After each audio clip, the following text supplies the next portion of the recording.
Year! Happy Thanksgiving weekend, everybody. The turkey is crowing. And welcome to the Jim Cornette Experience, folks. Today on the program, our favorite turkey promotion picked this week to soar with the Eagles instead of scratching with the chickens. We're going to talk about that, some old-fashioned territory talk, and a whole lot more. And to join me, Hawaiian Brian, the podcasting lion, the king of the Arcadian Vanguard Podcast Network, Mr. Co-host to you. He's everybody's favorite podcasting butterball, the great Brian Last, everybody. Aloha, Jim. Hey, pleasure to be here once again. To be fair, there are other podcasters who actually look like a butterball. I, of course, am in fantastic shape. Well, that's what I'm trying to figure out, because there are very few pieces of photographic evidence of your visage out there. You're a very not secretive, but you're a very private person.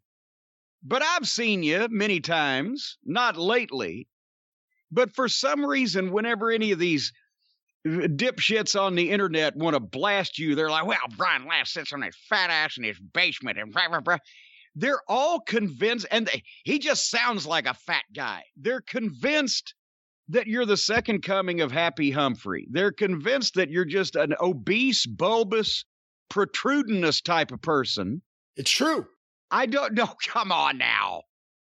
I've seen you over various periods of your life, including just the last decade, not the one we're in now, but the previous decade. I've seen you in person, and I wouldn't call you, Mr. Universe, but you're a very athletic, a very trim, a very fit person. You exude good health. Why do these people have this opinion of you, this picture of you in their minds that you're goddamn, that you have your own gravitational pull? It's true. I'm just a big lard ass, and I sit here in my basement, and I talk to all you people, and then I eat Cheetos and Doritos, and that's it. That's my whole life. And then I get on Cheetos, Twitter. Doritos. A go-go. That's all I do all day. It's all true. And no, I remember one of the biggest compliments I ever got in 2006 when we were hanging out, me and my then girlfriend and you and Stacy in the city. You said, Brian, you're in better shape than all the guys in Ring of Honor. And I remember thinking, God damn. I mean, no one there is really big or anything, but that's a good compliment. Thank you very much. And I was. You scratched every bit of 6 feet tall, so right there you were a giant. But oh boy! But do you have any Thanksgiving revolutions? Thanksgiving resolutions. We're going to get a head start on New Year's. You have any Thanksgiving resolutions? Do people do that? Do people make resolutions for Thanksgiving? They do when I just make it up out of my ass right here. For programming. Then I don't. Well, I've got a couple. One of them is I'm going to read my emails from the last 3 weeks. I have not, something had to go over the last few weeks because we're in the home stretch. And I'll have you know that I packaged, signed, wrapped up, and ready to go to the post office 100 packages on Thanksgiving Day before I had my Cajun fried turkey. 100 packages to the Cult of Cornette, to the Cornette's Collectibles customers. I'm in the home stretch, and I'm trying to kick this shit into high gear. And what's Cajun fried turkey? Well, we had the Cajun fried turkey shipped down from the Cajun fried turkey place down in Texas. Oh. It's different. It's a deep fried turkey. It's a full bird. Doing the Seinfeld. Is it popular in Homa? I don't know about Homa. I think they just dip it in one of the canals down there, the feathers and all, and just start gnawing on it. Here, grab that fucking turkey by its feet, dip it upside down in one of the canals, get some sewage on it, and we'll start chawing on it. That's the way they do down in the real South Louisiana. But where was I go? The home stretch of the packages. Then I'll talk about the turkey. I am figuring, because except for recording, as I mentioned, I'm in a 1 week period where I'm doing nothing all day but signing stuff and putting it in packages. And all the domestic orders outstanding. In other words, the people who haven't gotten their shit yet. All the domestic orders that were placed should be in the mail by Monday, December 6th, and the internationals we'll be following, obviously, that the rest of that week. Australia and New Zealand is still all fucked up.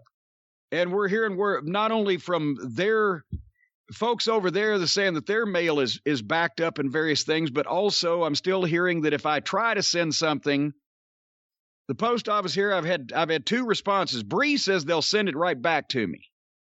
I heard elsewhere that they might just hold on to it for whatever, but point being, if you ordered merchandise and you're in Australia and New Zealand, and you probably know that you're screwed up anyway, but all hope is not lost because I have everything.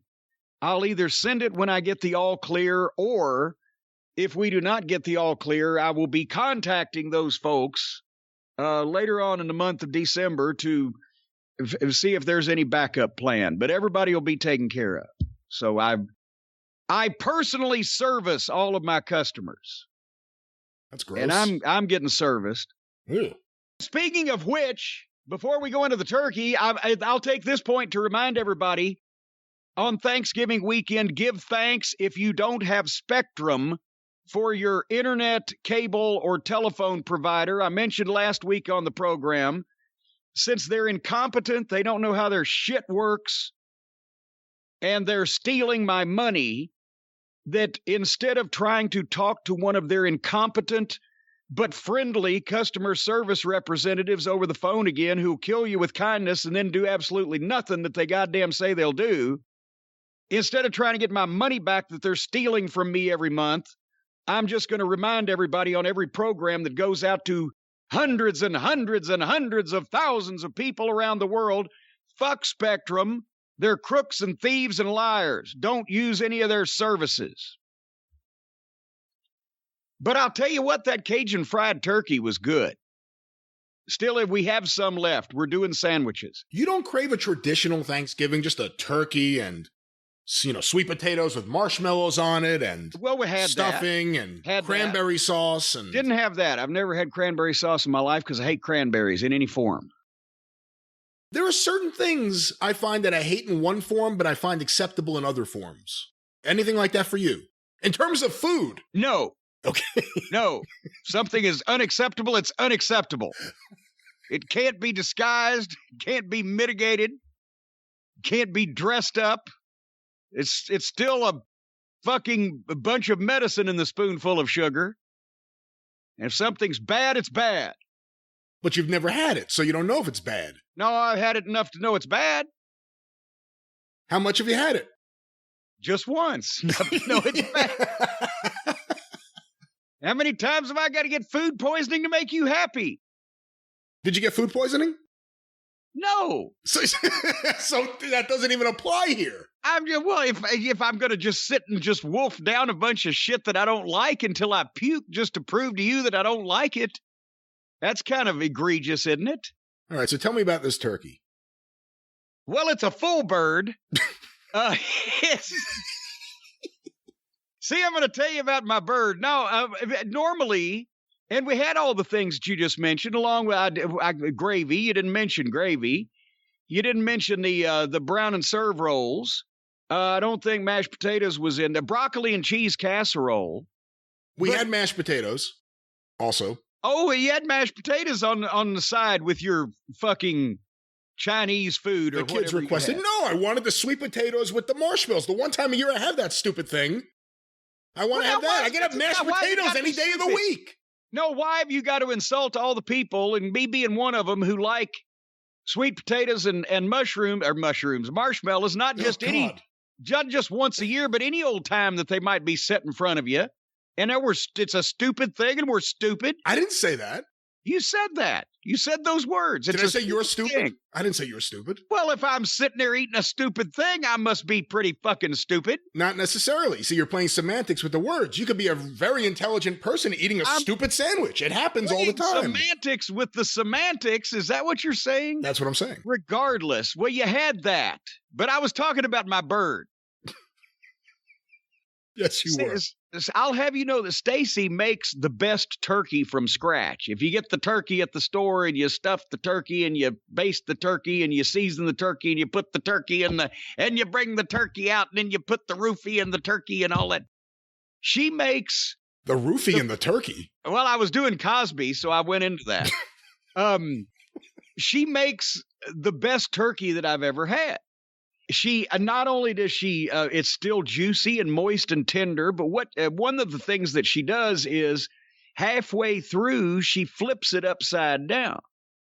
And that way nothing gets too dried out or nothing gets too soggy. But since it's just the two and a half of us, because Harley Quinn doesn't eat that much turkey, it was just going to be the two and a half of us dish. Why go to all the problem of fixing the giant bird and etc., do the sides, and we'll have the bird shipped in. And and I can't remember the website, but there's a place that I'm not going to plug them anyway because they've charged me full price and they're not paying us. But they ship different foods from different restaurants all across the country that people might, that reminds them of home or whatever. And the place that does the fried turkeys, the Cajun fried turkeys was on there, and we got the Cajun fried turkey. And boy, howdy. And it's not too hot. It's spicy. It's Cajun spicy, but it's not ridiculous. It won't make your tongue swell up or anything, but it's there. It's a turkey with a kick to it. And so that's been, and that's still in the refrigerator. We're still doing some of that. I think next year we have to do something differently because everyone wanted the white meat. We now have just thighs. We just have just giant thighs and the carcass in the fucking fridge still. And I said, yeah, throw it away. No one's eating all this fucking dark meat. Throw it away. So I think next year we'll just get nothing but turkey breasts. Well, now isn't that a bit racist? How's that racist? Dark meat? Get out of here. You only want the white meat? You don't want the dark meat? I want the lean protein. How about I put it that way? And you just have a bunch of fat thighs in your refrigerator right now. I have a turkey, the remains of a turkey, including two big fat thighs on the turkey. Thighs. That reminds me of the time that I was invited to a dinner party at Jeffrey Dahmer's house. But I got there late, and boy, did I get the cold shoulder. Anyway, folks, there'll be, yeah. Well, this is as good a time as any to welcome a new sponsor to the program. Folks, I want to remind you, does your co-host of your podcast possibly have an unsavory attachment to or constant craving for French toast? Does he frequent his local franchise location of the French Toast Chalet? Is the annoying squeaking of his office furniture possibly caused by a well-fatted ass, the result of far too many servings of said French toast? Symptoms of this condition may be a borderline near appreciation for Kenny Olivier and or the Hardley Boys, failure to tender you your proper due in the form of highest praised outright bribes or lavish gifts of wrestling pop culture collectibles for the vaulted Castle Cornette, on occasion making affirmative grunting noises or near agreement on any point expressed on the part of Uncle Dave, being an absolute mark for anybody bearing the given name of Charlie, but most especially anyone answering to that name hailing from Starkville, Mississippi. And also, one of the other symptoms may be a fine dusting of powdered sugar or maple syrup in his facial hair. The same dusting or syrup residues may well appear in any crop of body hair as well, should he indulge his habit whilst dining naked and not manscaped. If any of these symptoms have been present during your frequent interactions with Mr. Last, please seek professional help for him immediately. The services of a certain barrister may be required if you yourself has been injured, offended, or given food cravings at any time during these interactions. We thank you, Michael from Arizona, for bringing that PSA to our attention. PSA. And he attached a big old a picture of a big old pile of French toast. Can I say something? That's what to look out for. Please do. First, I'm not even going to rip this guy just because I'm in a great mood. And this is so stupid. So I'm not going to rip this clown. But it's so wrong on so many different levels. Clown now is so I'm not saying anything bad about this guy, but this whole thing is so fucking ridiculous. I do like some of the Kenny Omega stuff. The Young Bucks you're wrong about. It's the French Toast Chateau, not Chalet. Obviously, you're a regular listener. You listen to the intro of the show, you would know that. He thought you might branch out into like a ski resort. Yeah, and then he branched out into weird, twisted, erotic fan fiction where I'm naked eating French toast and dripping sugar and syrup all over myself. Have a good weekend, sir. Thank you for your submission. Thank you for your submission. Michael from Arizona. Hey, I got big news. This actually is news because I haven't said this yet on anything that we've done. The cameos are coming back to town. You better watch out. You better not cry. You better not pout. I'm telling you why. Corny's cameos are coming to town. He's making a video and charging a lot of money for it, and I don't have the rest of the words yet. Thank you. I was trying to help you. I thought that was applause. Anyway, yes, it's Christmas cameo chaos. Because now that I have a grip on the remaining, as I mentioned, I've just packed up 100 packages on Thanksgiving Day alone. By December the 6th, the domestic packages are out. I've got a grip on these. The last, what is it? I've lost count now. 500 or 600 things are going out. We have scheduled a day to do more cameo video messages for people. The last time we got a chance to do any, I think, was back in, God, was it August or September? Because then we tried to open it was maybe September because we tried to open the website twice. But anyway, so that people get a chance to get a shot at these for Christmas, Sunday, December the 12th at noon Eastern, you can go to JimCornette.com, and on the homepage, just click on the cameo button. It'll take you right to the page. Or you can go to cameo.com/Jim Cornette if you please. Sunday, December 12th at noon Eastern, and we're not putting a time limit on these. Since this is Christmas cameo chaos, we're going to leave them up until we sell as many as we can possibly fill that week. Because I think everybody knows, when you order the cameo, we have up to 6 or 7 days to fulfill that. And so that's why they come out so quick. And that's why we also limit the amount that we put up usually, because there's a limit to how many we can do, since we put some effort into this. And as everybody's seen, the production is there, and we don't just slough off, as they say. So Hotchkiss has cleared his schedule for that week, and I will be finished filling the orders. So we're going to leave it up until we can basically sell as many as we can shoot that week in between your and mine podcast recordings, and still fulfill them by the time limit. That's as fair as we can be. I think this is a mistake. What? Giving people the cameos? Yeah, well, give people the cameos, but recognize what these cameos are. Limit the amount you sell, boost up the price, and then everyone's happy. It's Christmas, Ebenezer. Exactly. You need to pay for all the gifts for all the children at the local orphanage that you go to that you have to give gifts to. So you need more money too. God, I'm telling you, it would have been easier to pull a greasy string out of a cat's ass and pull that thing out of your ass you just pulled out there. So Ebenezer, it's Christmas. It's the joy of the holiday season. I'm putting cameos on sale to give people a chance to get their boyfriend or their husband or their father or their son or their significant person in their life a gift for Christmas that they has not been available for months and may not be available again for a while. And all you're concerned about is jacking the price up. Looking out for your well-being. I'm looking at getting as many of the fans taken care of as possible. And you're looking at me charging $10,000 from 2 people instead of $100 from 2,000 people. I didn't say $10,000. I mean, you said $10,000. If you think that's a fair price, I mean, maybe we can investigate that. But I didn't say that. That wasn't my idea. That was your idea. Can I ask you a question? Yes, I wish you would. If Stacy reached out and said, Brian, you know what? Cameo's a big thing. I want to get Jim a cameo. Are there any actual celebrities out there you would be excited to get a cameo from? Barack Obama. Really? Okay. Interesting. Without having to think about it,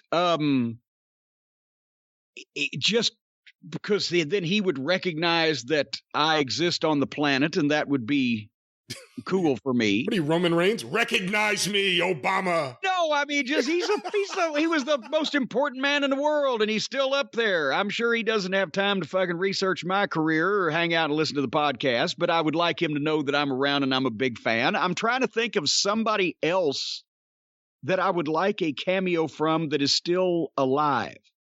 Billy Mooney. No? You wanted to hang out? Well, that's right. You didn't want to hang out with him. You wanted to hang out with Dr. Smith. That's right. Well, yeah, I see Dr. Smith is dead. And only if Billy Mooney, if he looked the same way he did when he was 7 and he was wishing people into the cornfield on the cameo, I'd fucking, yeah, in a heartbeat. But he's an older man than I am, for fuck's sake, now. Most people would be, dead.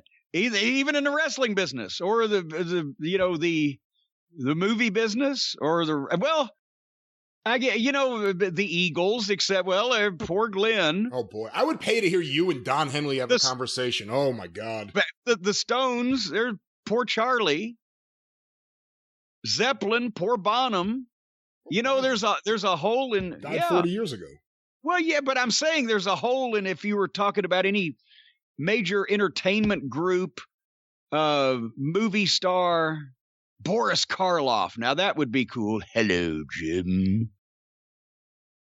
See, something like that, right. But he's gone. So it's really you rather talk to holograms than anyone. I'd rather talk to dead people than anybody breathing is what the fucking deal is on that. But anyway, yes, the Christmas cameos, Hotchkiss, we've cleared some time. Oh, I didn't tell you this either. I teased it on the last program we did. I've hired a couple of extra hands for the beginning of the year. We're going to be announcing this later on, but there'll be more opportunities to get the fine Cornette's Collectibles merchandise, and we'll be able to keep the store open and things on sale a little bit more often and we'll announce this as the new year breaks, but I've hired a couple of extra hands. I don't know if I've told you about it, but Hotchkiss's aunt and uncle have been on hard times because of disability, and they needed some extra money. I thought, well, they can help out, with some of the packages and everything. So I've hired beginning in 2022, and it's a write-off, Hotchkiss's aunt and uncle. And it's a write-off. Yeah, and it's a write-off. They're employees, so, and this way it helps them, too, because of the disability. Aunt Fanny and Uncle Felcher. Fanny and Felcher Featherbottom. And they've been on disability for quite some time because I mentioned I'd hired a couple of extra hands. That's what I'm getting between the two of them. Because unfortunately, and it's a freak thing, this is why they were made to be together. And they're a great couple, and they just love each other to death. But it's a freak thing is that, Fanny has no right arm, and Felcher has no left arm. And so together between the two of them, I'm getting a couple of extra hands. But Felcher, come on. Well, no, I mean, and they're a lovely couple. They're a really cute couple. But Felcher, he used to work in a fireworks plant. And he was caught in an accidental explosion one day. It blew the entire left side of his body off. That was years ago. He's all right now. And then Fanny was injured. Actually, she got gangrene from a very serious frog gigging accident that came up. It was a number of years ago, and it derailed her career. She was had a famous restaurant, really a highly acclaimed restaurant here in town. But when she got the gangrene from that frog gigging accident and she lost her right arm, she had to give up because she couldn't flip or fry the frog legs. But boy, in her day, they called her Frog Gigging Fanny.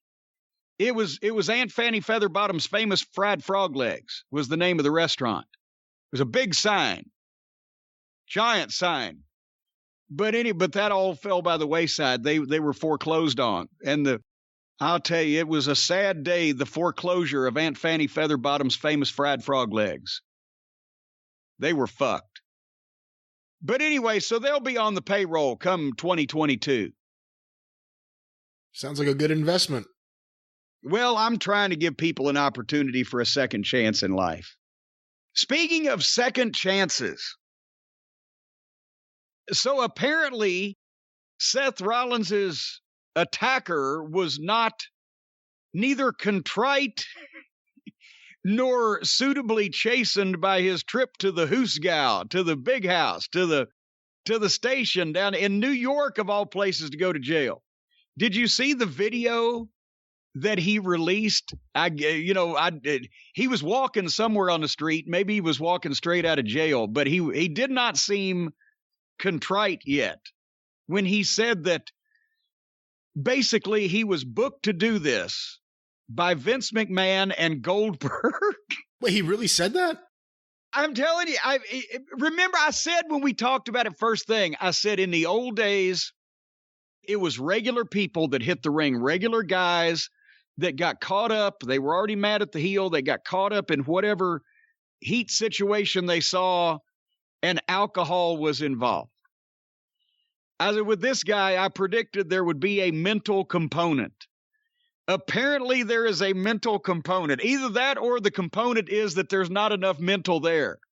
He was booked to do that by Vince McMahon and Goldberg, but they didn't tell Seth Rollins, a.k.a. Colby Lopez. See, this is real because he knows Colby Lopez's real name. Now, and well, go ahead. Well, no, I was going to say, for the record, I mean, it sounds like this person may have some issues, but considering Vince McMahon's current state, is it outrageous to think that maybe Vince McMahon got in his limousine and found some guy in Brooklyn and started fucking with him? You mean, well, no, I thought you were going to say maybe he actually ass-dialed somebody and he thought it was one of the boys and he booked him to be there and do an angle with Seth. He didn't know the difference. But, and by the way, you Goldberg. The guy has issues. I think he's got subscriptions. But no, this is a personal issue also between the guy and Colby Lopez, because, Brian, I don't know if you're aware of this or not, but Seth Rollins, a.k.a. Colby Lopez, has stolen money from this guy on the internet. He had asked this guy if he could borrow money, and this guy apparently, he's talking to somebody on the internet that claims he's Seth Rollins. Who we assume would make, I don't know, millions a year? Millions and millions. But he's like all the preachers, as Carlin said, and God. He's all powerful, all knowing, all seeing, but he's bad with money. That's why they've always got to raise money for him. Apparently Seth Rollins makes millions and millions, but he needed to borrow a couple grand from this fucking putz in Brooklyn or wherever. And so the guy sends him the money. And then there's another twist to the story in that some way, apparently, Seth Rollins, unquote, on the internet, paid the guy back with a check. Wait, what? That paid the guy back with a check or in some fashion that was no good. And then the guy's girlfriend, I guess, wrote a check and got popped for writing a bad check on the payback money from the fake Seth Rollins that wasn't any good. This just gets better and better. And then the guy in his video not only said Vince and Goldberg had booked him to be there and do it. They didn't tell fucking Colby Lopez because it's personal.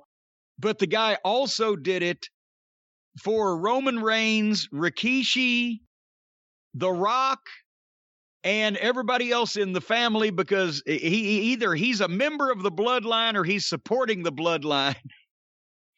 And he wasn't Samoan, was he? No. He looks like a black guy from Brooklyn. A little dumpy fat black guy from Brooklyn. But maybe he's the end of the bloodline. Yeah, the bloodline stops here. But so the guy, he's nuts. He's nuts. He's not only nuts, but easily, led, easily persuaded. I mean, he felt, what do the kids call it when you fake being somebody, you catfish somebody? Well, he got hooked by a catfish. He's gullible. He's got something going on mentally. And then he decides to just, I guess maybe he heard Did he hear voices in his head, or did somebody else on the internet say they were Vince McMahon and Goldberg? Maybe somebody in this guy's neighborhood has caught on, because I could see in the old days, if there had been an internet, I could see the boys doing this to some fucking guy. Everybody's figured out in his neighborhood that he's an idiot and that he's nuts, and they've just been telling him shit and he's been buying it. I don't know. But yeah, so that's why that happened. And sad to say, he's not the only fucking mental case out there in the world. And they had one at how many years ago was it at the Hall of Fame when they jumped and the guy jumped and hit Bret Hart? Oh, geez, 4 or 5 years? I was thinking a little bit more than that, maybe. 3, 4, whatever it was. So they had that one. You had the guy that they arrested for stalking outside the performance center in Florida, and he got shot by the police, right? There was some mix-up, dust up there. You had the guy that, and this is off premises, but you had the guy that was stalking Sonya Deville and tried to break into her apartment and either marry or kill her, depending on how that turned out. He did break in, didn't he? Yeah, that's why. Well, I'm saying he was in love with her, but he also took implements of serial killers. So one way or another, he was going to do something. And, they're not making fans mad who've had a little bit too much to drink and got caught up in the angle, anymore, because you could at least deal with that, because you could see if you were doing something hot, and if people were reacting, and you could sometimes sense, well, something may be coming, and you were always looking out. But now they don't get any type of physical reaction from people except the people that are absolutely batshit fucking nuts. So they need to do something with their security. Past expecting that everybody's going to, be fighting over the t-shirt or whatever they throw out in the crowd. They need to, and I hesitate to say it, but maybe they need to start having cops walk the talent back and forth in the arena from the ring to the locker room and back like they used to. Maybe that would look more like a sporting event anyway. That would be refreshing to see that. When's the last time you saw that on a regular basis? The late 90s? No, well, in wrestling, it's been probably before then, but you'd still see it in boxing and stuff. Well, that's what I mean. And in house shows, we still had cops walking us to the ring in house shows in the late 90s for the WWF, in the big arenas or whatever. So, maybe that holy mackerel, that might serve a double purpose. It might help, protect the talent, and also it might look more like a sporting event. I love it when you see all the old people tweet the 80s clips of, well, anywhere, but especially Crockett Promotions or whatever. And you see the platoon of police escorting us all to the ring. And now it's just this big, wide open area where everybody can have a shot at you if they want to. The 86 Mets documentary, which you really need to watch. Yeah, I'm sorry. Wait a minute. Who had the time on 45 minutes into the show or less he'd mention this? Okay. Well, you really need to watch it. You'll understand me so much more once you watch this wonderful 4-part documentary. But when the Mets... Who said I want to understand you at all? Well, listen to this.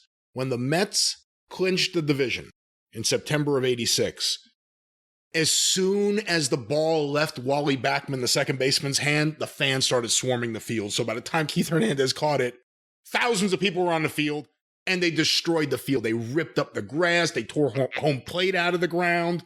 They destroyed the field. When the Mets won the World Series before the third out, hundreds of policemen on horses came out from either side to prevent any fans, and a few got by, and then they got tackled and thrown into jail. But to prevent that scene, they reacted immediately, and they made sure it never happened again. And we've never seen that happen again in New York sports. And it used to happen for the Yankees. It happened for the Mets, where the fans run on the field. So you got to change something. That would have been great if one of those cops on horseback a fan had broken through and started running, and the cop ran him down. It looked like fucking Dennis Weaver and McLeod on the fucking horse. Well, how about this? In terms of how times have changed, one of the greatest games ever, the most important games ever, Game 6 of the 1986 World Series. The beginning of the game, a guy parachutes into the stadium. Unbeknownst to anyone. No one even knows what plane he jumped out of. There are a whole bunch of stories. They tried to figure it out. Where did this guy come from? He's done interviews and stuff. I don't even know if he's still alive, but he's done interviews where he won't reveal who the pilot was or where he came out of. All of a sudden, in the middle of the game, he lands with a sign that says, "Go Mets," and they arrest him. And as they say in the documentary, and I remember it when it happened, I was a kid, that couldn't happen today. There's no way in the world that could happen today. And it was an amazing moment, but times change and you have to react to How hard would it be to figure out which plane somebody jumped out of? How many planes were going over the stadium at that time? Shea Stadium was in a direct flight path of LaGuardia Airport. LaGuardia was right there. I mean, right next to Shea, pretty much. So one of the things about Met games, and they changed it somewhat with Citi Field, was planes always flew overhead in the middle of the game, nonstop. So it wasn't outrageous to hear a plane and just not look up. You just wouldn't even think about it.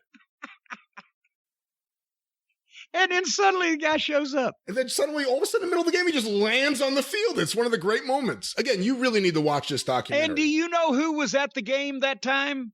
In 1986, Game 6? Jim Hurd. No, he wasn't. Because that's where he got that expression. When Flair wanted to work with Bobby Eaton and gave him a title match on TV, and Hurd came in and said, "Where did Bobby Eaton come from? How did he get a title match? You drop him in out of a helicopter?" That's where he saw it. Well, I guess that changes the story. It was a helicopter, ladies and gentlemen. Anyway, so basically this guy's a mental case, but he did it for Vince. He did it for Goldberg. He did it for the bloodline. He did it for the honor of his wife that bounced a check because he got stuck catfished on the internet by Colby Lopez. I wonder, I'd like to get inside this guy's head and see his life. I would like to see how he sees his life inside his head. Really? I bet it's like a beautiful oil painting of him hanging out in the WWE locker room with The Rock and the Bloodline and Rikishi and all the other people. And he's probably sitting on Colby Lopez, propping his feet up on him. That's in this guy's head. That's probably what his life looks like, don't you think? Maybe spending some of that Colby Lopez money? Some of that sweet, sweet Colby Lopez money on a painting from Paint Your Life, folks. If you want to create your own reality, if you're not going to let pesky little thing like facts get in the way, then you can have an incredible world-class oil painting courtesy of the world-class artists at Paint Your Life. Folks, no matter how bizarre you'd like your life to be, the team of artists at Paint Your Life can take any photograph or combination of photographs and make them a reality, combine them into one fantastic oil painting. You can bring together generations in your family. You can bring together loved ones from across the world that have not been in the same place at the same time. Or you can remember cherished pets or favorite places or vacation spots, whatever. You can hang it up on your wall. You can think about these things, even if they don't exist in reality. It can be real or it can be an alternate reality with Paint Your Life. And if you go to paintyourlife.com, if you don't love the final painting, your money is refunded, guaranteed. And right now, as a limited time offer, you can get 20% off your painting and free shipping by texting the word DRIVE, D-R-I-V-E, to 64,000. That's DRIVE to 64,000. 64 with 3 zeros behind it. And Brian, once again, you can have anything at the touch of your hand. You can look at it on the wall. You can touch it. You can pet it. You can hug it and squeeze it and call it George. An original oil painting by a world-class artist done from any photo at an affordable price. What an incredible holiday gift. Well, Jim, back to the story that was painted. See what I did there? Last week in Brooklyn, Seth Rollins, of course, he was the one attacked. He was the one in the moment who had to deal with a sneak attack from behind, had to put him in a front face lock, and then, of course, security jumped in and he yelled at the guy a bunch. He was interviewed this week, I believe, either by TMZ or it was on TMZ. I didn't actually see the interview clip. I just read about it. Did you see this? Do you know what I'm talking about? I heard that, it was on TMZ because they did what they usually do. They caught him with a camera someplace and asked him a question.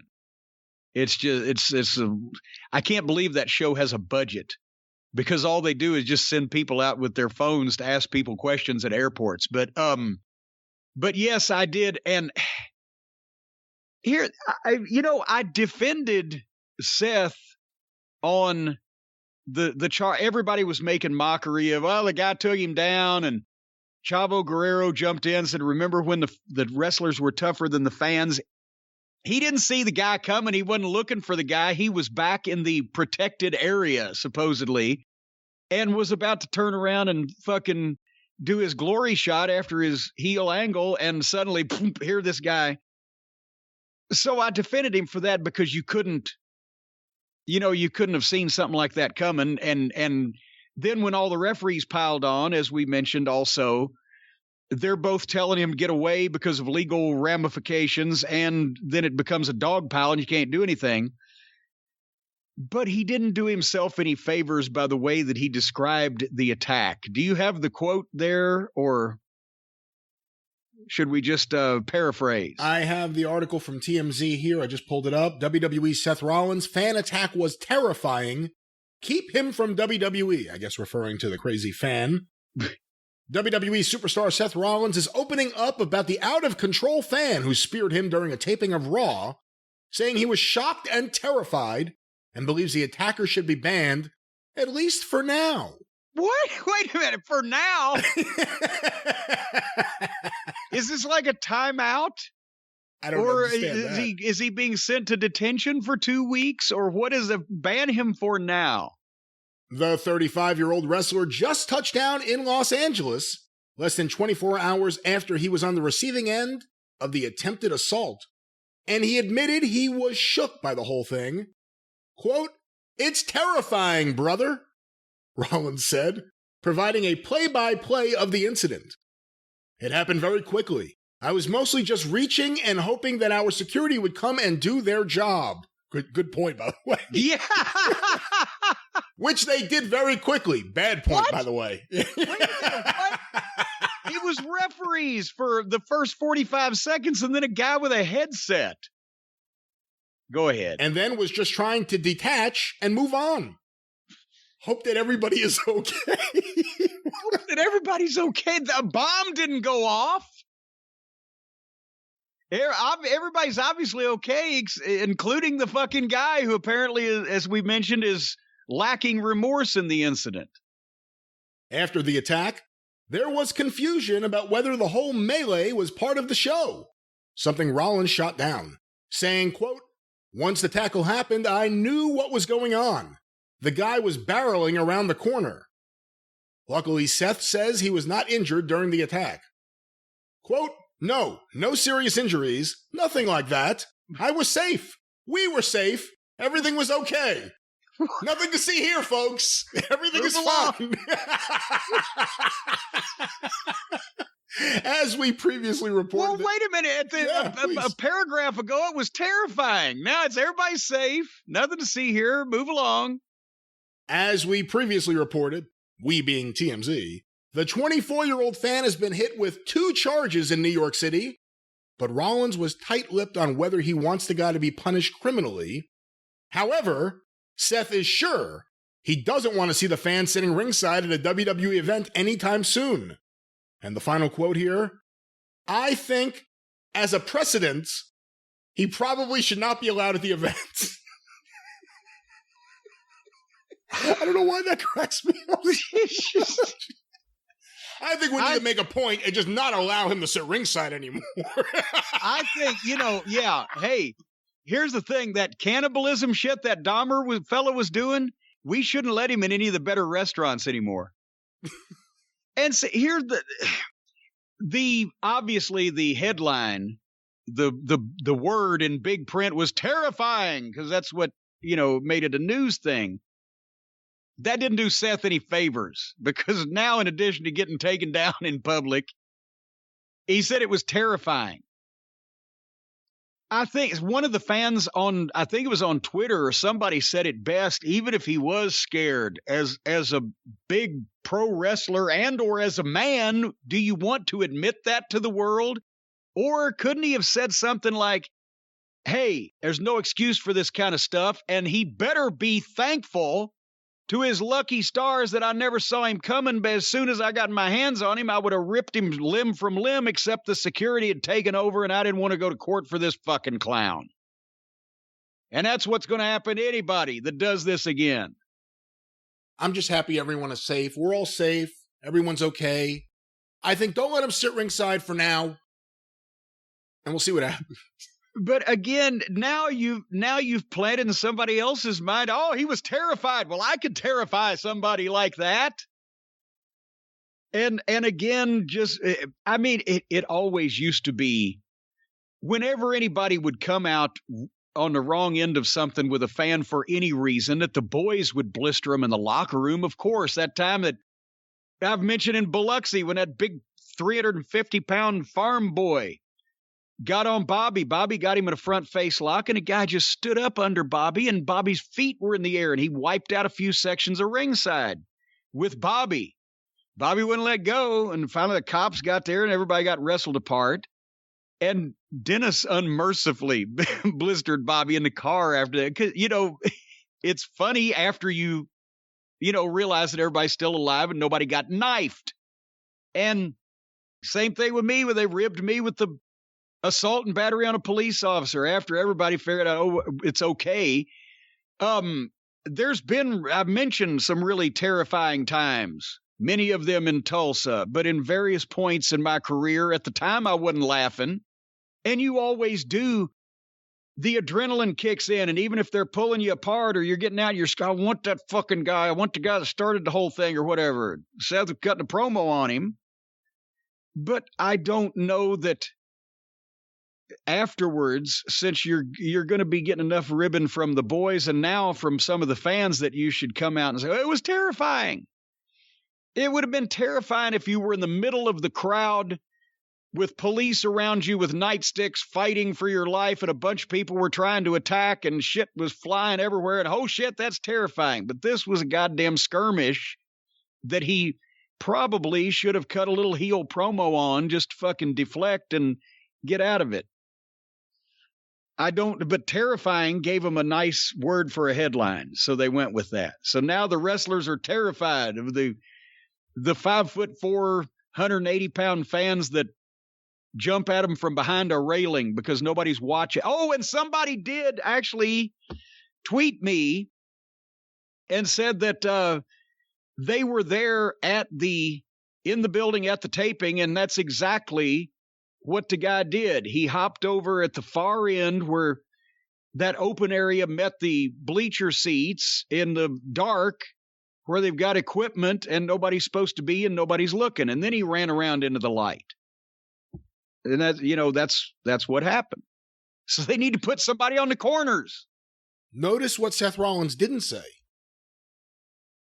What did he not say? Anything about paying this crazy fan back the money he owes him. What kind of guy is he? Pay him back his money. Well, he could have said, hey, I sent him a check. I don't know what went wrong. He should have said, Vince and Goldberg are doing this shit to me all the time. That's what this is. Hey, maybe this is, as somebody still thinks it's a work out there. Maybe this is a roundabout way to get him into a program between Rollins and Goldberg. Yeah, it'll be great. Come to find out, Goldberg was the one that was impersonating Rollins all along. Imposter. Egg. We'll get an egg. Rollins went into Vince's office and said, Vince, Goldberg's impersonating me again. And Vince said, excellent question, Shelton. WrestleMania main event. Main event. Talk to Triple Egg. He'll book it. Triple Egg. Triple Ed. Triple Egg. The Queen of Soul. Anyway, should we move on to yes, we should. To anything. To anything involving somebody that's not Triple Ed. Well, I said at the top of the program, they picked this week to soar with the Eagles instead of scratching with the chickens. The night before Thanksgiving was a magic night for AEW. Almost the entire program was not only inoffensive, but actually pretty good. Notice who wasn't on it. Well, we are entering a golden period, ladies and gentlemen, where we don't have to look at Twinkle Toes McFingerbang until, at least from what I'm hearing, the end of February. We got no Moxley on the show. He's getting his treatment or whatever, but a byproduct of it is somebody else gets a chance. The Hardley Boys. That was who I was speaking of specifically from this episode. Yes, their involvement is hopefully going to be minimized going forward since we have actual talent now. And this, as a television wrestling program, what AEW did on the Wednesday night before Thanksgiving is better than anything that we've seen from the WWE in ages. And it's not because, they're more professional than the WWE. They've got the big budget that the WWE. They've got the great production crew, blah, blah, blah. They've got the buildings. They've got the whole 9 yards. What they put out in front of you as content in the WWE is now either silly or mostly just blah. It's just boring. Even the stuff that there's nothing unprofessional going on. There's nothing exciting going on either.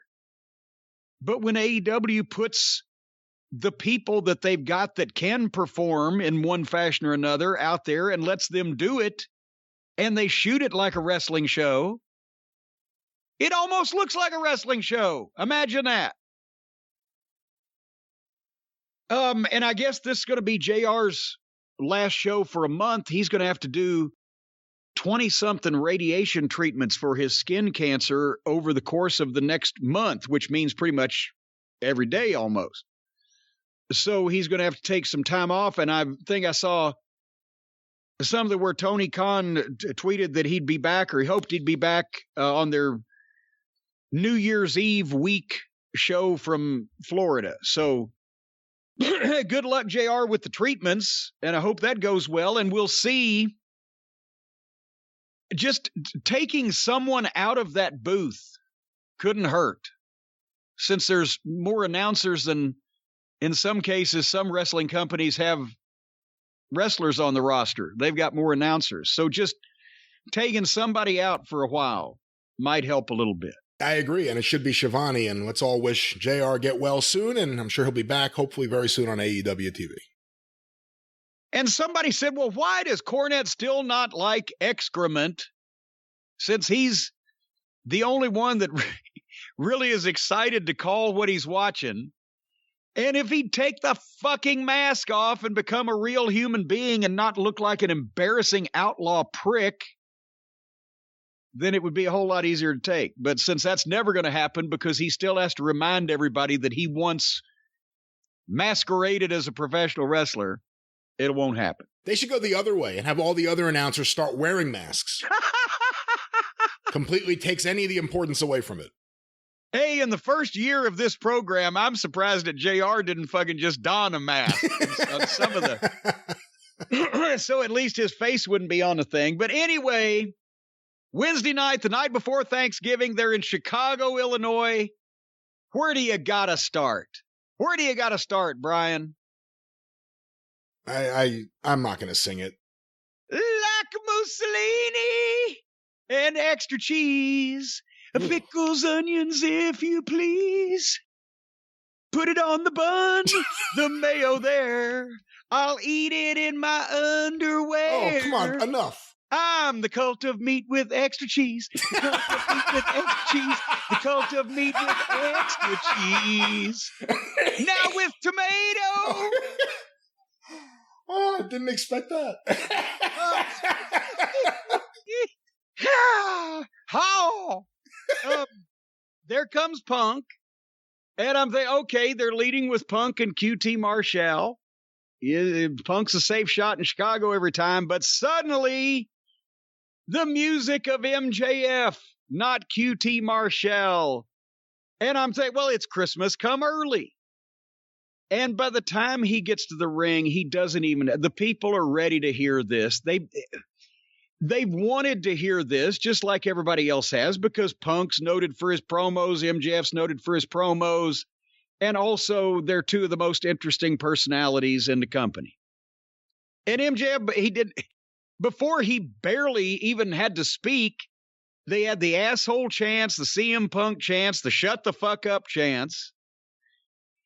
And then they started. And the way they did this, if you notice when they started out, they were all the way across the ring from each other in opposite corners, and Punk is just humoring this little prick, like, what the fuck is this guy come out here to say?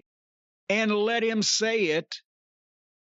And I don't want to jump ahead, but over the course of the thing, as the comments got more heated and there got to be more back and forth, that's when they got up closer together to each other. So they didn't start up. They knew they were going a while. So they didn't start face to face, because then where are you going to go? Remember, I mentioned that before, especially with MJF and the way he's so sharp with some of this stuff. Before he gets to his go home line, he's already emasculated the babyface if he's right there up in front of him where he could reach him. This time they started and they gradually came together. But Punk let MJF build it, and he just sat back and had the facials and the reactions to it. But MJF brought the only straight edge guy I've ever seen who looks like a meth addict. And I'm going to verbally finish you quicker than your UFC career. That was the one. That was the one where as soon as you heard that, it took it to another level, because you didn't know if they were ever going to bring that up in AEW. You figured it would be a sore spot. And who's going to bring it up? The one guy who wants to really annoy CM Punk. It was great. And then just for Punk going to get a microphone and somebody handing him a microphone, the people popped on that because they were, okay, here we go. MJF, my jealous fan, the poster of me on your wall, but then he hit him with a less famous Miz. Oh my, what a burn, as the kids say. And great reactions. Yes. From both guys throughout the whole thing. Very different reactions, but the camera was on their faces and you got to see the reactions and it was perfect. And it was like, obviously, both these guys, it wasn't obvious that you couldn't see a mile away that somebody had written this down, or even that they had written it down and practiced it. It seemed off the cuff, spontaneous, two guys trying to blister each other as best they could and keep up their respective reputations with that. MJF, your breath smells like shit because you've been kissing so much ass. It's PG Punk.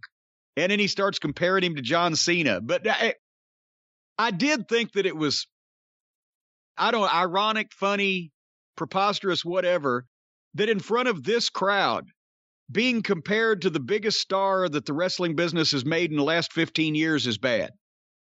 It's the representation. But it's what he represents. It's just where everybody was in the scheme of things. But anyway, as they wound up and got worked up and got closer to each other, and MJF says, you're nothing more than second best. That's all you've ever been. And, I'm better than you and you know it. And then Punk comes back, instead of being mad and yelling at him and pissed off, he said, you're right. You're right. At first, I didn't know if they'd still give a shit. I didn't know if I still had it.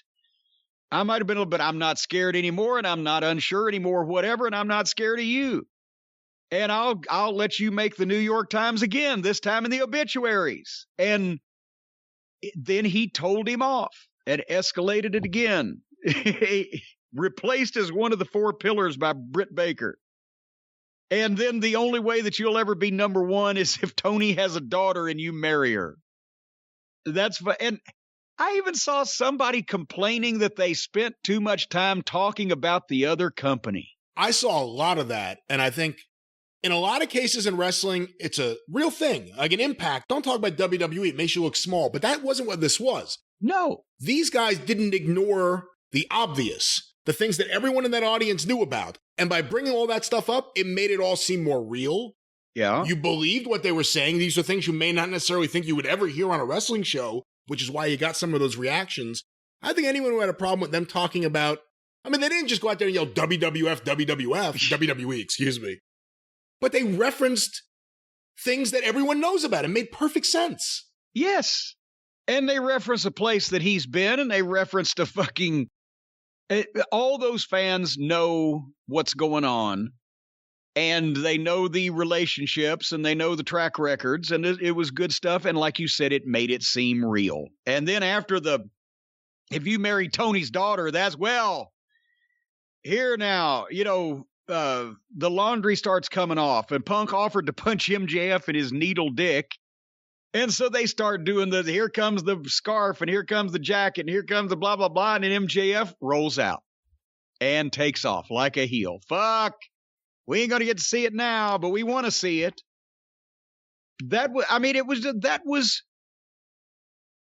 It's pro wrestling without any physicality whatsoever. The first step of pro wrestling is get people interested in the personalities. The second step in pro wrestling is get the personalities in conflict with each other, where the people want to see them fight before they actually fight. And then the third step in pro wrestling is let them have the fight and sell tickets to it. Or pay-per-views or draw ratings or whatever the scale is these days. And that's what they're fucking doing. And I was gobsmacked that, again, you don't see anything that real or legitimate or just well done on anything the WWE does, because even if they had anybody that could talk like this, they don't let them. And those fucking pea-brained little fucking minutia-dick fucking comedy writers hand them shit and say, no, you'll say this word for word, and it sounds like it. So this is where AEW can easily blow the WWE television programs out of the water, is with real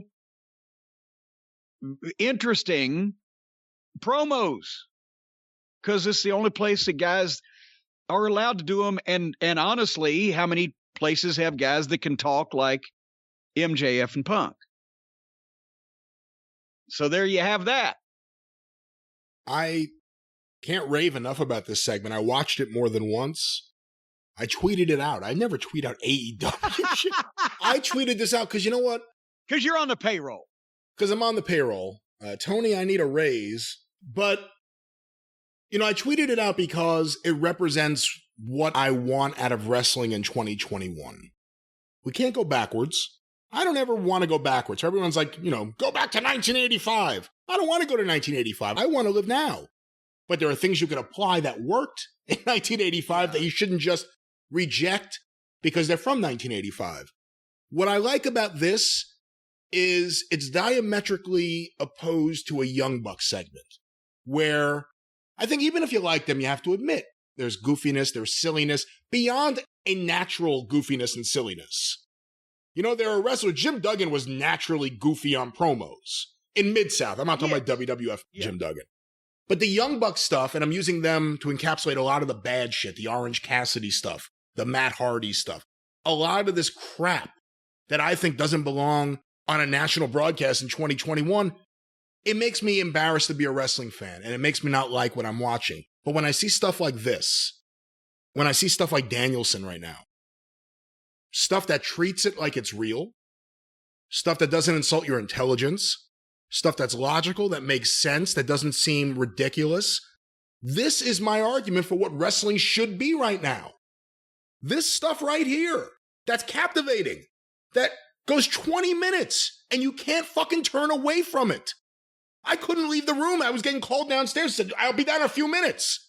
I usually pause the shit and go downstairs.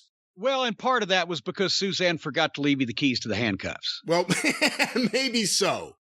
But this was a phenomenal segment. I didn't want it to end. It went a couple different directions that I didn't expect.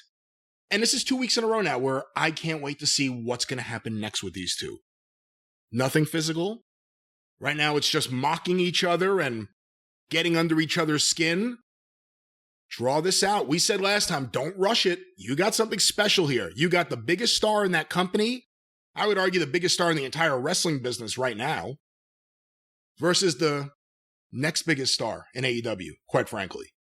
This is a special moment and a special feud. And so far, 2 weeks in, it's been great. And to me, it perfectly shows what I think wrestling in 2021, in terms of the angles and interviews and segments outside of the matches, this is what I think it should be. Everything can't be this, but everything can have the tone of this. Well, yeah, and you mentioned it's real, so it would work in any time period. In the 80s, they would have been yelling at each other about, well, I beat so-and-so, and I beat so-and-so, and well, you cheated to beat me. And they would have been talking about the finish of something or their record like that was completely legitimate. The people would have been with it because they thought it was. Now, they were still making comments that the people could believe were legitimate. They're just personal. They're not coming out and saying the wrestling business is 100% real. And they're not coming out and saying that the wrestling business is 100% work or anything in between. They are making it personal. And each one of them is, well, not each one of them. Punk isn't jealous of MJF, but MJF, the heel, is jealous of Punk and trying to get over him. So it's instead of, in the storyline context, instead of fighting over a championship or being screwed in a finish or whatever and treating the business that way, they treat the business still seriously as a competition amongst who's going to be the biggest star and who can get over. And they don't mention anything that would buzzkill you and take you out of the moment and remind you that wrestling is a work. So it's just a little different way of approaching two guys having a problem with each other. And they're doing it in a worked environment where you can still believe there's some animosity. And because one thing that fans know is that there actually is legitimate animosity in a lot of cases amongst guys who want to occupy the same spot, whether the endeavor that they're participating in is a work or not. So, yeah, this could be modern wrestling. We've heard from so many people, from interviews, from different things, from wrestlers who work there, that Tony loves Mid-South wrestling. Early on, remember we heard that this is going to be like a modern version of Mid-South wrestling. Yes, which was why I was so particularly offended after hearing that when I saw the legless boy and whatever. This and Danielson the last few weeks, this is Mid-South wrestling in 2021. Yes. Yep. So I think it's important to note that, because there's still a lot of other really bad shit. There's a lot of other shit that's improving. There's a lot of other people who may right now be doing something to hold them over until the next thing, but there's still bad shit. But the good shit in AEW right now is the best shit in years. And this Punk MJF feud, this is very promising. I mean, 2 weeks in, everyone's been buzzing about this segment. A 20-minute talking segment. People are sick of talking segments. It didn't feel like the normal talking segment.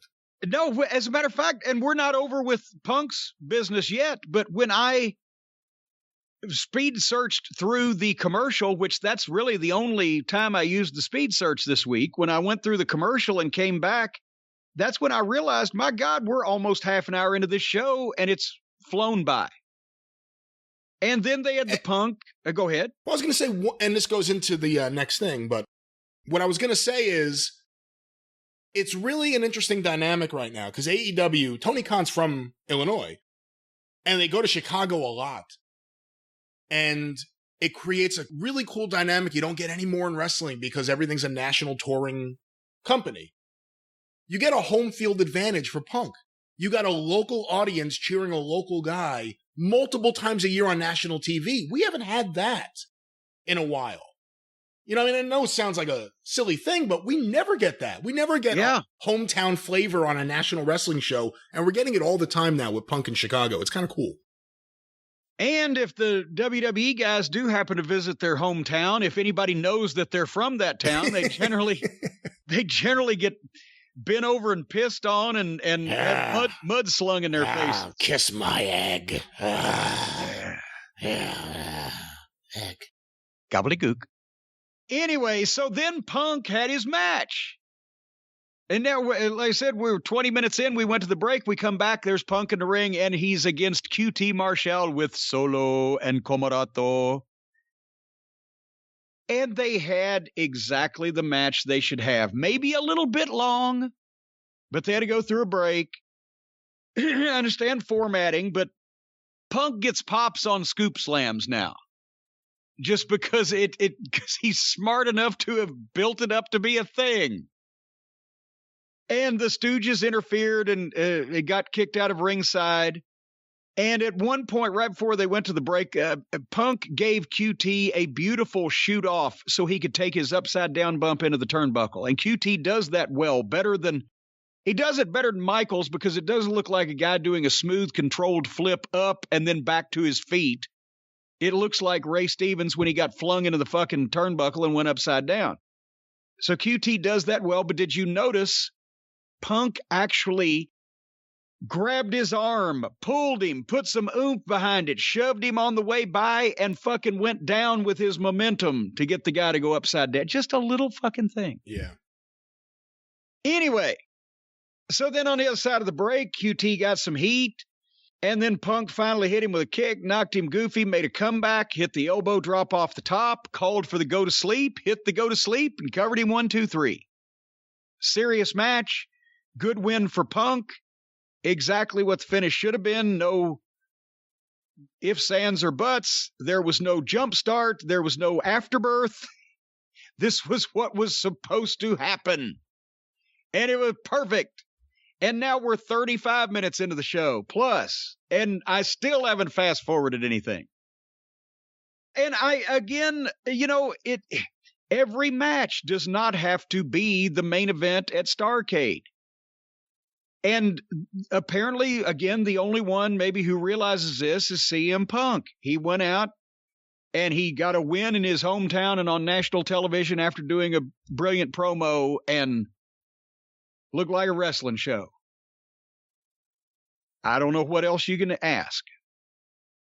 You kind of said my only negative was maybe a little too long. I'm not a QT Marshall fan. So I think the less time you see him on TV, the better. And I think Punk he hasn't had any quick, easy wins. And I guess that's part of the story. It is part of the story. I shouldn't say I guess it's part of the story. But I don't know. Maybe just a tad too long. But he's getting his wind back. He's improving his cardio all the time. And pretty soon now he's going to start kicking these guys' asses in record time. But I mean, we can't just expect him to go out there and just windmill people and beat them in 30 seconds, Brian. That would be nuts. It would indeed be nuts. It would be crazy. But I can't even hear the word nuts anymore, folks, without thinking of our friends at nuts.com. The best kept secret of savvy snackers across America. All right. Yeah. Hey, wait a minute. Hold on here. My lips have been lubricated. Folks, nuts.com isn't just for nut lovers. It's a one-stop pantry shop. They've got all the snacks and pantry items available, including candies, dried fruits, baking mixes, pasta, plus the nuts. The nuts. Healthy nuts, delicious nuts, nutritious nuts, all kinds of honey sesame sticks, white chocolate toffee cashews, dried mangoes, raw, organic, roasted, salted, and candied, even chocolate dipped nuts. Snacking heaven here. It's the Valhalla of snackers. You can get anything here, folks. 4,000 products to choose from. Delivery is fast. Most orders ship the same day. They come fresher than if you got them at the supermarket. And because it's the holidays, of course, you got to have the nuts laying around. Everybody wants to grab your nuts, snack on your nuts, to possibly take your nuts home in their pocket and eat them at home. I had people one time, Brian, stole my nuts, had plastic bags in their suit pockets just to be able to dump my hors d'oeuvres into. But anyway, what?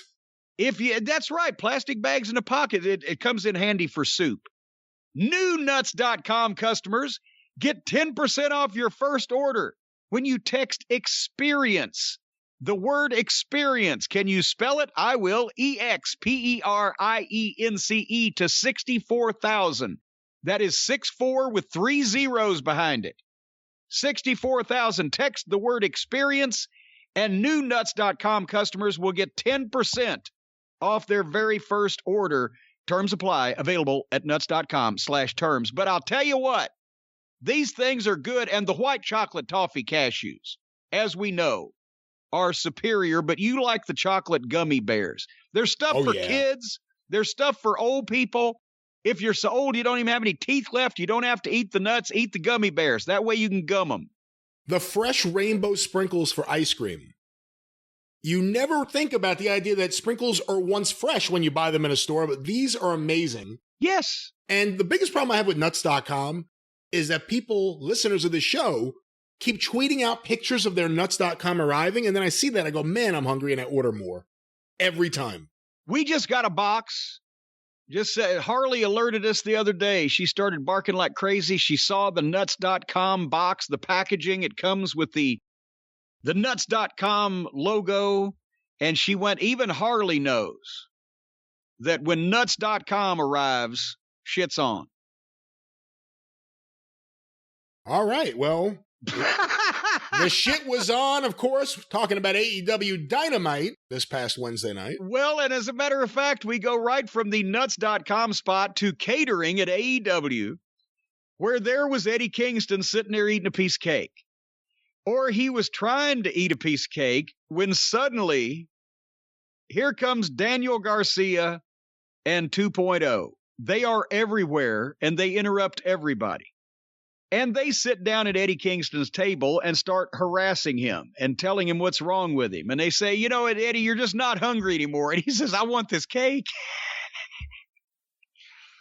And I don't know why that suddenly Daniel Garcia and 2.0 are joined at the hip, or why they just roam the premises at the AEW tapings, interrupting people's backstage pre-tape interviews.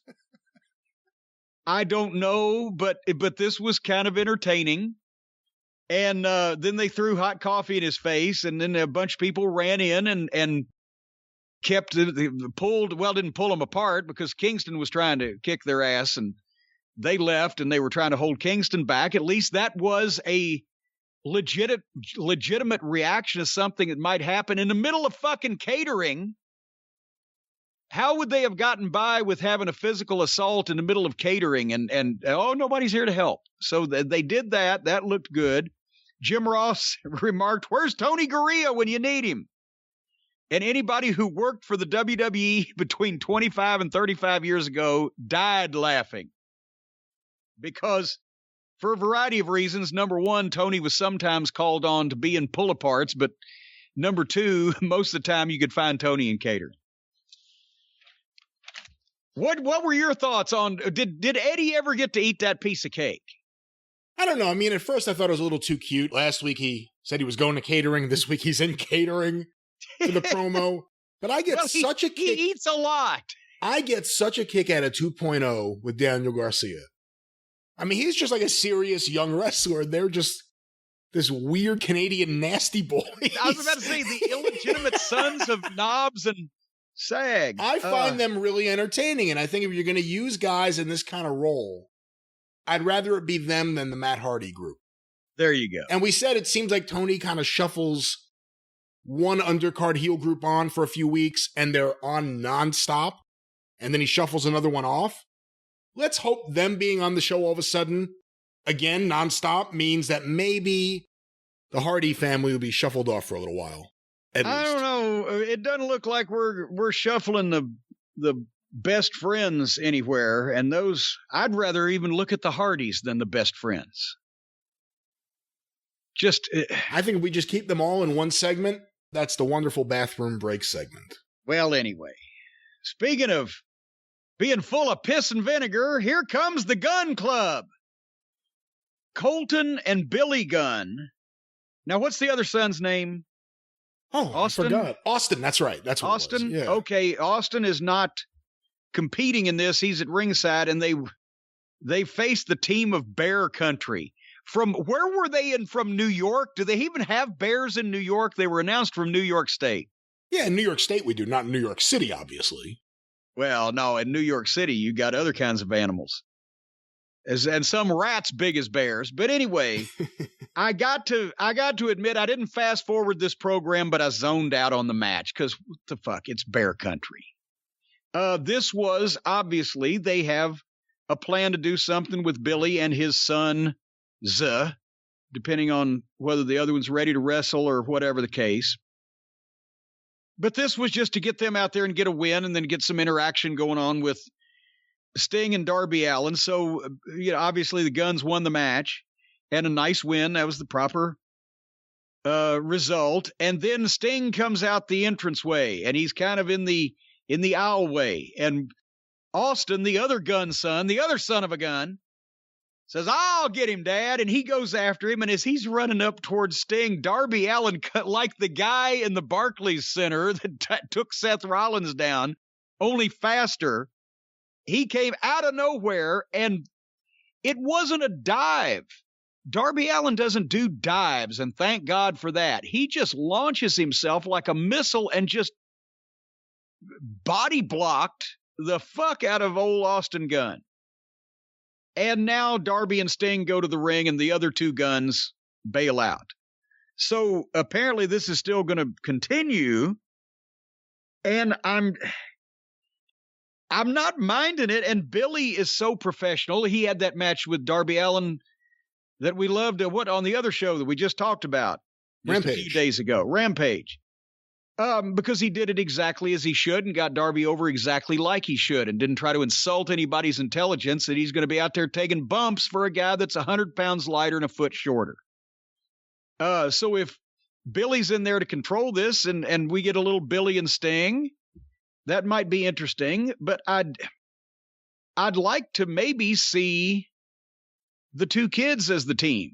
Just to see if the other one's ready. I don't know what their situation is. I'm assuming there's a reason why we're not seeing the two kids as a team right now. Well, one would think either that or maybe because there's only two of Darby and Sting. And Billy kind of has to be in there to fucking shepherd everything, or elsewise you'd have a lot of greenness. I assume this is just a short program, kind of like MJF and Pillman Jr., but I've liked it so far. The body check was one of the coolest things ever. I love Darby Allin. He's one of my favorite guys there. Whatever you want to say about him, he's never stupid. He's serious, maybe a little dour, but he's serious. I like that word. He lays everything in. We said that from the very beginning. He was the one guy in a promotion filled with guys doing dives. His looked like they would kill you. And you know what? They probably wouldn't because he weighs 150 fucking pounds. Yeah. But they look amazing. And he flew out of nowhere, running top speed. He just checked him. I mean, it was brutal. I mean, it looked like it was brutal. And then he got up and he just stared at the ring. And he's serious. And the fans buy him. Darby Allin is one of the highlights of AEW. And I think he's great. This was great. And the place went nuts for it. Yes.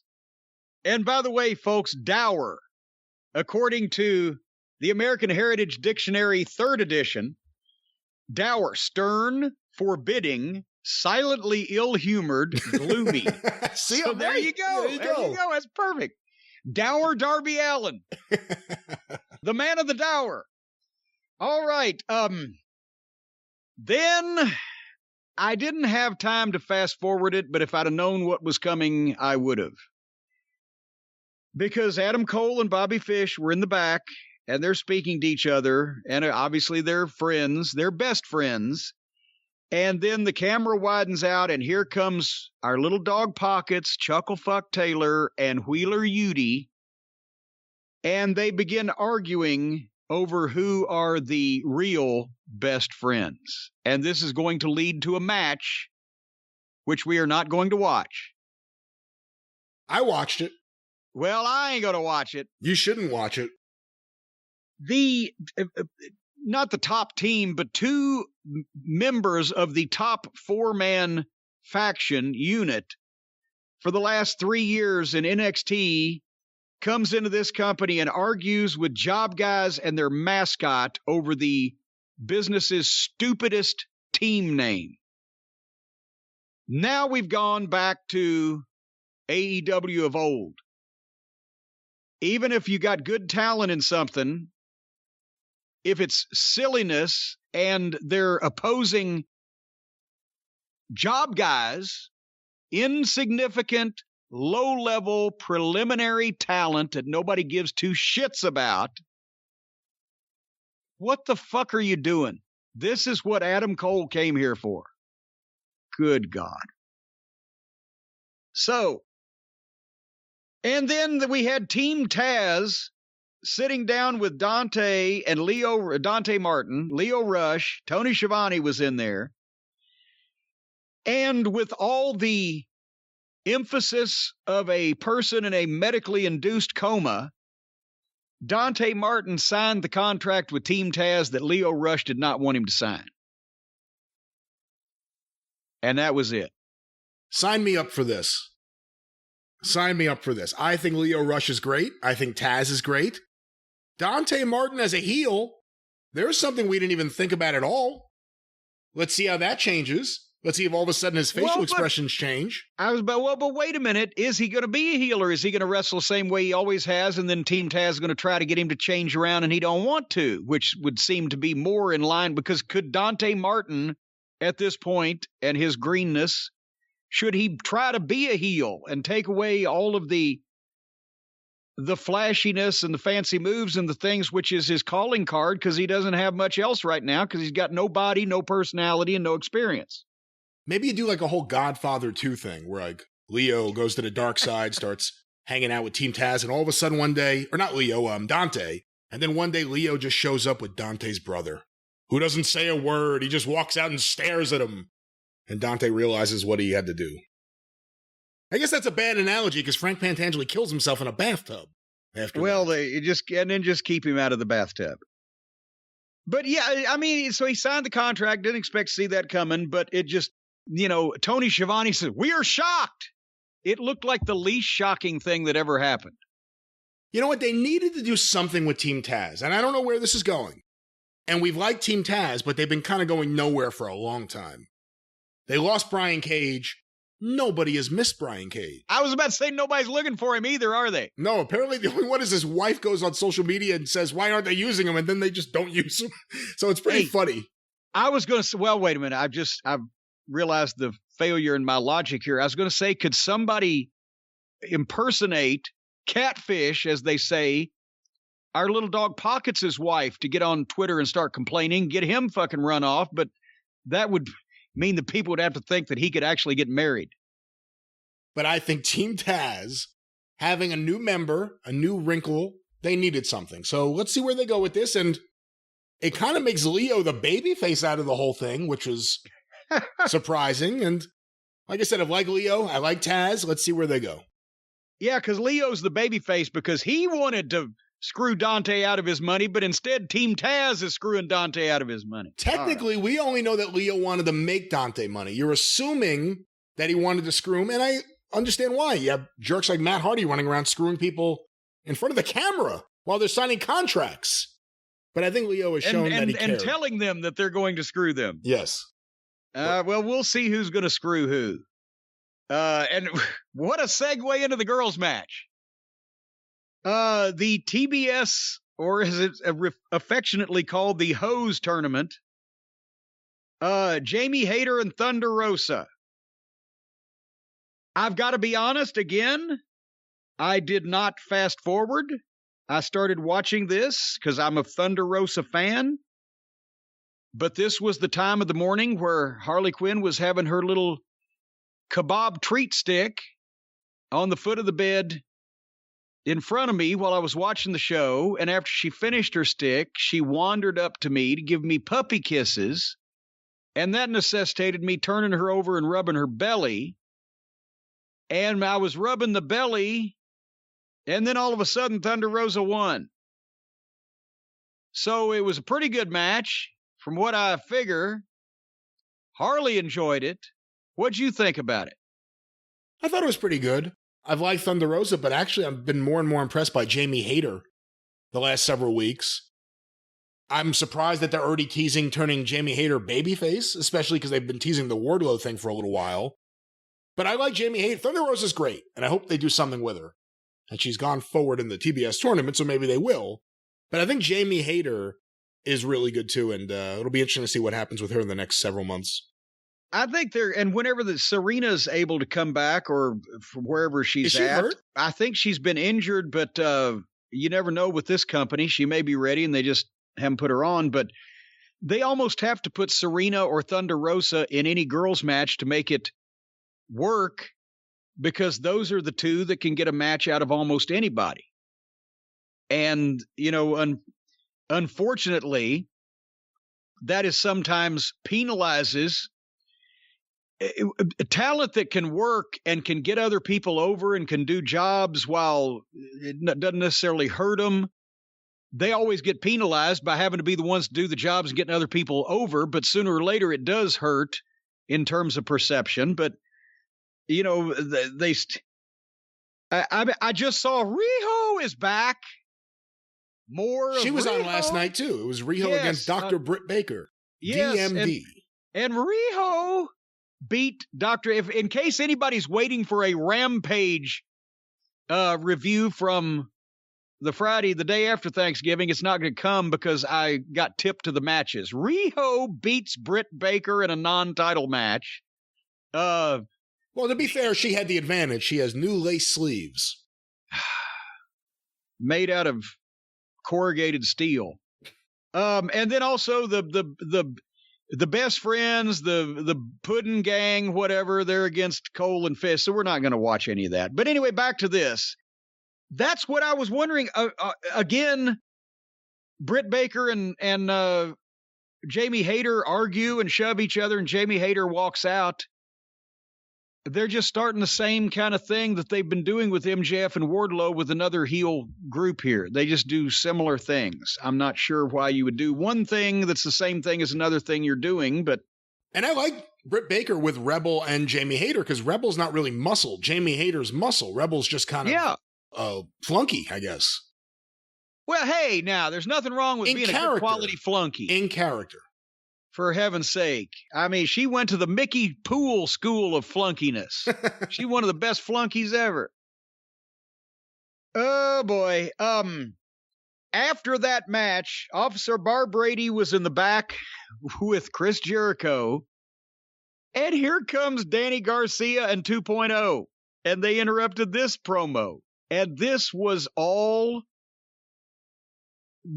thing was done so that Jericho could do in a backstage promo, could do square head jokes on the mouthy member of 2.0 and try to get the crowd out in the arena watching the screen to chant square head at the aforementioned 2.0 member. Did you understand this? Or did well, not understand it? Of course it was understandable, but why was this necessary?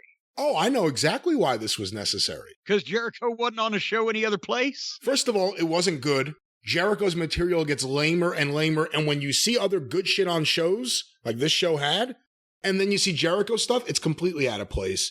AEW has left Jericho behind. It's just that he's still there. So we'll see what happens there. But was this about just Jericho wanting to be in front of the crowd or get a pop? No. This was the genius of Chris Jericho. This was what Chris Jericho did to MJF. This was what Chris Jericho did to AJ Styles and so many others. Chris Jericho's sitting there realizing that Eddie Kingston's the most over guy on these shows, getting monster pops. People love him. People relate to him, whatever it is. This is Jericho's way of latching on to Eddie Kingston for a few weeks, so he could be out there with Eddie Kingston. Jericho's the king of latching on to what's happening. The key is you got to try to disengage before he drags you down to his level. And not too many people have successfully been able to do that. Now, see, I don't know now. See, because you're just making accusations there. Now, if Chris Jericho was a person that wanted to latch on to what's popular and sap the heat or sap the affection or sap the attention from someone else, then then he would have had a long track record of this from the time he's been in the company. He would have latched onto, well, the boss's favorite wrestler, the company mascot, my little dog Pockets. He would have had a program with him, but that would have made no sense except, he would have latched onto a guy like MJF, and he would have made him subservient to Jericho's whims, and he would have had him doing stupid so he would have, poor Eddie. Poor Eddie. Well, let's hope it's quick. It's only a few weeks. Let's hope Moxley comes back soon, and maybe we get Eddie and Moxley again, but I think that's what Wait a minute. Now, hold on. You mean to tell me I have to hope Moxley comes back so that I don't have Eddie Kingston ruined by Chris Jericho? That's a Faustian bargain. I'm not saying that. I'm not saying that. I'm saying you could also hope for Fozzy to have a hit record. You could also hope that... I could also hope for Pamela Anderson to come knocking on my door wanting to blow me. That would may be more likely to happen. The other one and see which one fills up first. And we heard from a lot of people, and I think we we should issue a correction. Apparently the Butcher's Band, again, not necessarily a band I would listen to, much more popular than Fozzy, Chris Jericho's band. We heard from a number of people, some who were even mad at us for not recognizing that the Butcher's Band is infinitely times more popular than Chris Jericho's band. So I apologize and I issue a correction. We do apologize for that. Anyway, so therefore, Jericho's mixed up with Garcia in 2.0, so's Kingston. You don't have to put it in code words to know what's coming next, apparently. But I'll tell you what, Brian. Yeah. If you do want to learn some code words, then I know where you can go. Where's that?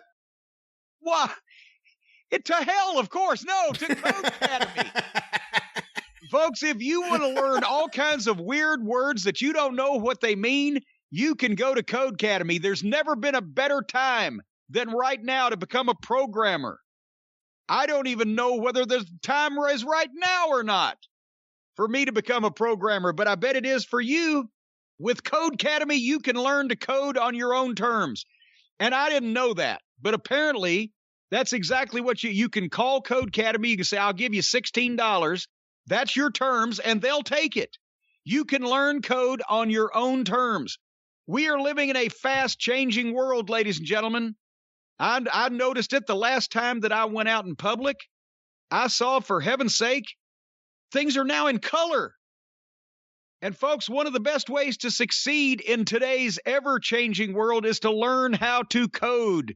Whether you're looking to start from scratch or looking to advance, Code Academy can help you reach your coding goals. Did you know, Brian, that over 50 million people already know that Code Academy is the best way to learn code? Yes. Did you know that almost 1,000 of those have actually gone to Code Academy and done the learning of the code? Yes. I don't know where those 50 million people are hiding because I can't find one to fix my internet service. Anyway, Code Academy, Anyway.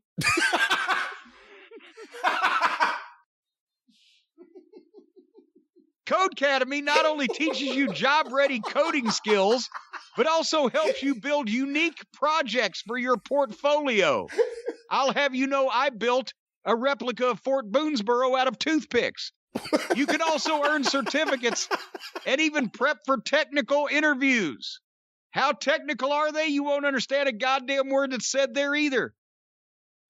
Folks, it's a great chance to learn to encode yourself, and people will never be able to figure out what you're saying because no matter what your experience level, when you go to Code Academy, when you knock on that front door of Code Academy and they open that big tall door and they let you in and they take your cell phone and your wallet and your passport and they put it in that little locker. That's not how this works. And then they put you in that room and sit you down in front of that little desk with that pen and that pad of paper and they tell you to get to writing. What? No matter what your experience level, you'll be writing real working code in minutes. Not like that. Hold on. Yes. Just for the record, they accept anybody. There's no big door you have to worry about getting through. The door is wide open. Just go on your computer and you can learn. You have to knock 3 times. No, you could just go and learn. 3 times and then twice on the pipes. And that way they know it's a code. And that way they know to open the door and let you in.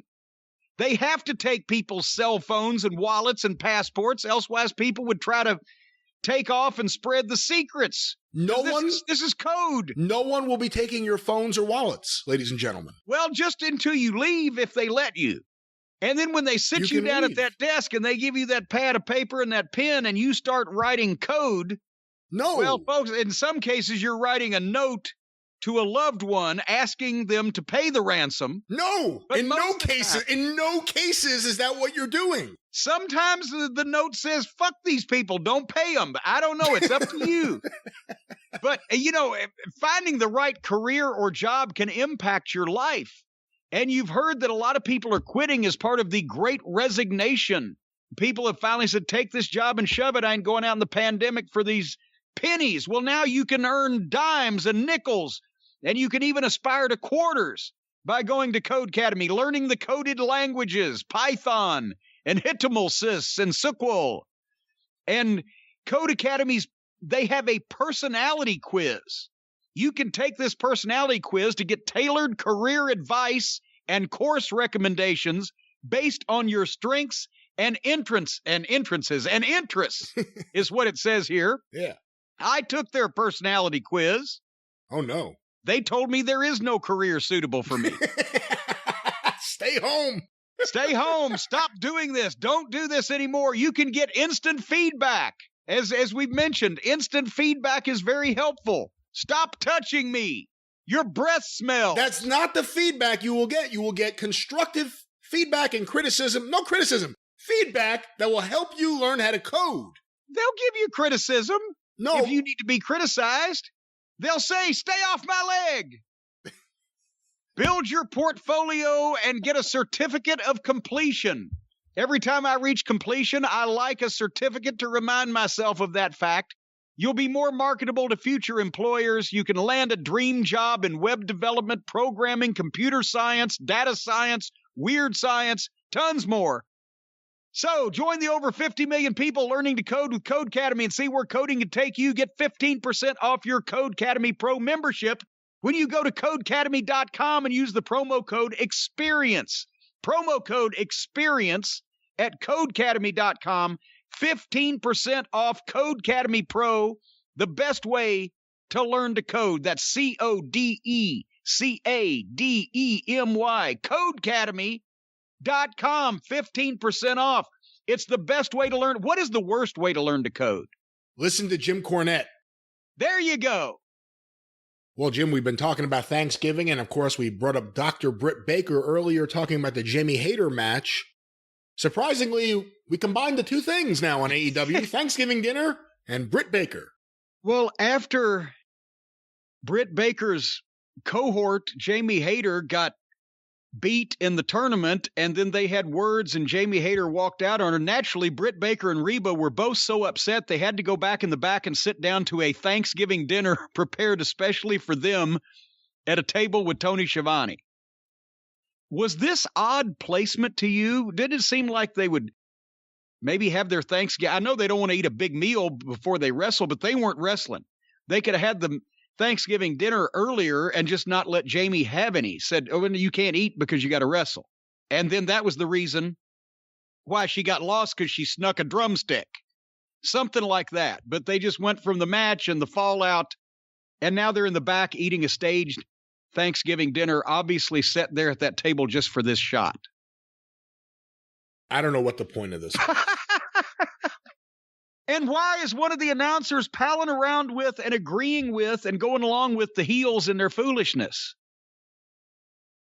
Well, it's always Schiavone. It's always Schiavone. But they're working a whole deal over Schiavone and Britt are friends, and Adam Cole is jealous of Tony Schiavone, and what they've got is one of their announcers palling around with and giving validity to the ramblings of one of the heels. That doesn't make sense. The announcer is supposed to disagree with all the obnoxious and egocentric shit that the heel says.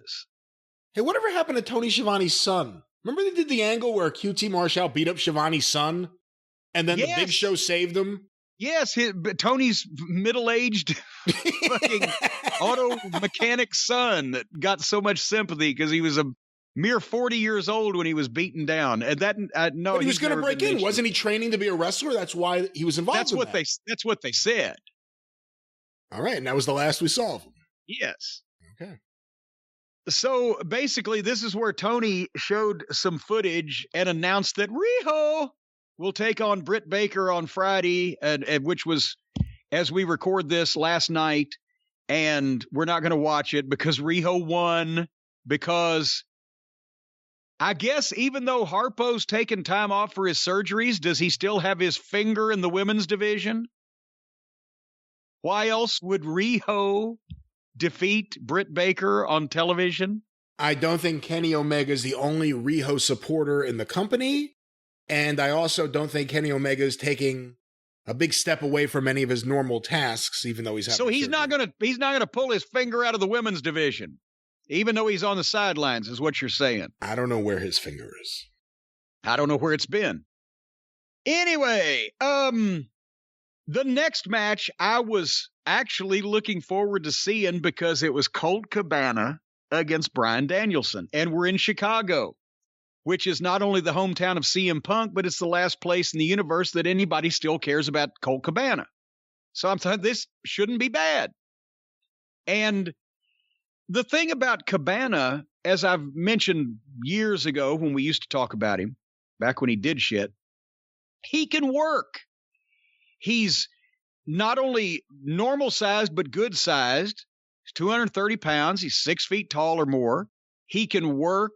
Not only can he work regular when he wants to, he can work and be serious and not make the funny facials, but he's excellent with mat wrestling. And he spent a lot of time in the United Kingdom, and he studied the world of sports style. We even had him in Ring of Honor years ago. I think it was Dave Taylor we brought in Atlanta so they could do a little world of sport match because he's good at it. Cabana's always been one of these guys that was just a comedian because he wanted to be, not because he had to be. And the thing is, his comedy, he did stand-up comedy, which I saw clips of, was never funny. And his matches, never funny. They're just silly. And he made faces and did things. But he can work when he tries, and he can be serious when he tries. And he tried here. Until the end. We'll get to that in a second. But this needed to be a strong heel win for Bryan Danielson over a guy that can work, that can have a good match, that the people in the building would like because it's his hometown, and that's what they did. And both of them, they knew that. And I mean, I had to do one time, Delirious wanted to do Colt and Davey Richards. And I said, all right, but can Colt be serious? Because doing that fucking ha-ha is the complete antithesis of what Richards does, and he's the one we're pushing. And even if he beats Colt, if Colt isn't serious, it can make Davey Richards look stupid. And he can do it, and he did. He can do it when he wants to, and he did. Danielson healed on him. You mentioned earlier in the program, you could tell Danielson on his face is having a ball because this is so easy. Because he can play these fans like a fiddle and knows how to heal them while still being the friendly, smiling-faced guy and just saying the little needly things that gets under their skin. But anyway, they, come back, boom, boom, boom, back and forth, and finally Danielson got the label lock. And the only criticism I have of Colt in this is, did you see? I don't know that there was ever a more unenthusiastic or urgent tap in my life. He gets the label lock and Colt, and he just getting where nobody could see it. Did he not want to tap out in Chicago? I didn't even see the tap, actually, at first. There was barely one there. It was sort of like he was drumming his fingers on the mat, and the ref said, fuck it, I'll take it. Yeah, I thought they were trying to tease that he may tap, but he was going quick and the referee had to stop it. I'm still not sure what they were trying to give off there. What I thought what they were trying to give off was Colt was kind of miffed that he's having to tap out instead of getting pinned in his hometown, and so he did it in a very lackluster fashion. he can't have a problem with this. Of all the people to lose to, one of the biggest guys in the company, a big star. Then how do you explain the fucking measly little tap and there was no feet kicking, there was no hand tapping, it was like, okay. But it was good till then. But then it killed the tap out. Was that one of Colt's teeth? Maybe that was the problem. Because when they come back and they do the interview with Tony in the ring with Danielson, there was a tooth laying there, which he picked up. It looked like a tooth with it was a fake tooth with a post in it, which those I can tell you because I've got 2 or 3 of them. They come out easier than the regular teeth. So it was a tooth, all right. And he held it up. Danielson did in his hand, but I love he's being a heel by being a babyface, a smart-ass babyface that is getting a heel response. And he even mentioned, well, I thought I'd get a different response, but Chicago's fickle. And he's playing him like a fiddle. And he challenged another member of the Dork Order next week in Atlanta to lead up to the ultimate head kicking in that he mentioned, Adam Page. As soon as Page's name had come out of his mouth, they hit the music. And Brian, besides it being obviously set up because there's no way, I mean, it's almost too fast, even if you know it's coming to hit that for a human reaction, right? They could build the tension. Danielson has been saying a variety of things, but he has not addressed Adam Page yet. Instead of playing the music as soon as he says Adam Page's name, why don't and this Adam Page, he's no good this and that and the other thing, and blah, blah, blah, and I hate him, and his dog's ugly, and his wife is fucking constantly texting me, or what, just 3 or 4 remarks on Page. So the people now have got, he's running Page down, and then you hit the Page music, and it gets an even bigger pop. Because, he's going to come out and stop this. They can't pop for, he's going to come out and stop this when they've just heard that he just started it seconds before. You see what I'm saying? I agree with you. It builds a little tension. But anyway, Page comes out, finally offers to defend right here and right now. And Danielson declines since he's already wrestled. And, of course, that offer was not cowboy shit, but coward shit. Ooh. And Page won't leave without a fight and offers Danielson the first shot. And that's where I'm not going to do this. And then he slaps him. And then here they have the hockey fight. And real quick, he chucks Page to the apron, but Page goes for the buckshot lariat, and Danielson bails out the other side. Great stuff. Now I want to see what happens when they get a hold of each other. Because they didn't give it all to me. They didn't go out in the building and fight for 10 minutes in the women's room, where I don't ever want to see anymore. Now I want to see what's going to happen when they get together. It's a wrestling show. And we're an hour and a half into this thing, and it's still a fucking wrestling show. I was amazed, Brian. Sing the praises of Danielson. I think Danielson's doing some of the best work of his whole career. I've not enjoyed him this much since that run he had where they finally gave him the main event at WrestleMania, which wasn't going to happen, and then Punk quit. You know, of course, I mean, there's a whole number of things that make it an interesting scenario. Or I shouldn't say Punk quit. Punk left, and then they released him on his wedding day. That's exactly what happened. But Danielson is doing incredible work. He's clearly having the time of his life. I think these are some of the best promos he's ever done in his life. He's obviously not being handed a script anymore, and he could do it. And he comes across believable as that, I don't know what you call it, kind of like a Billy Robinson. Like, yeah, he could be nice, but he's going to kick your ass. He's going to stretch you 100 different ways, and that he's threatening them. I'm going to kick your face in. I'm going to do this and that. Again, there's a lot of crappy Dark Order members. So we can draw this out until he gets the Page. I love this. I mean, AEW right now, the things that are hitting as well as they could. And Danielson, since the heel turn to me, has been phenomenal.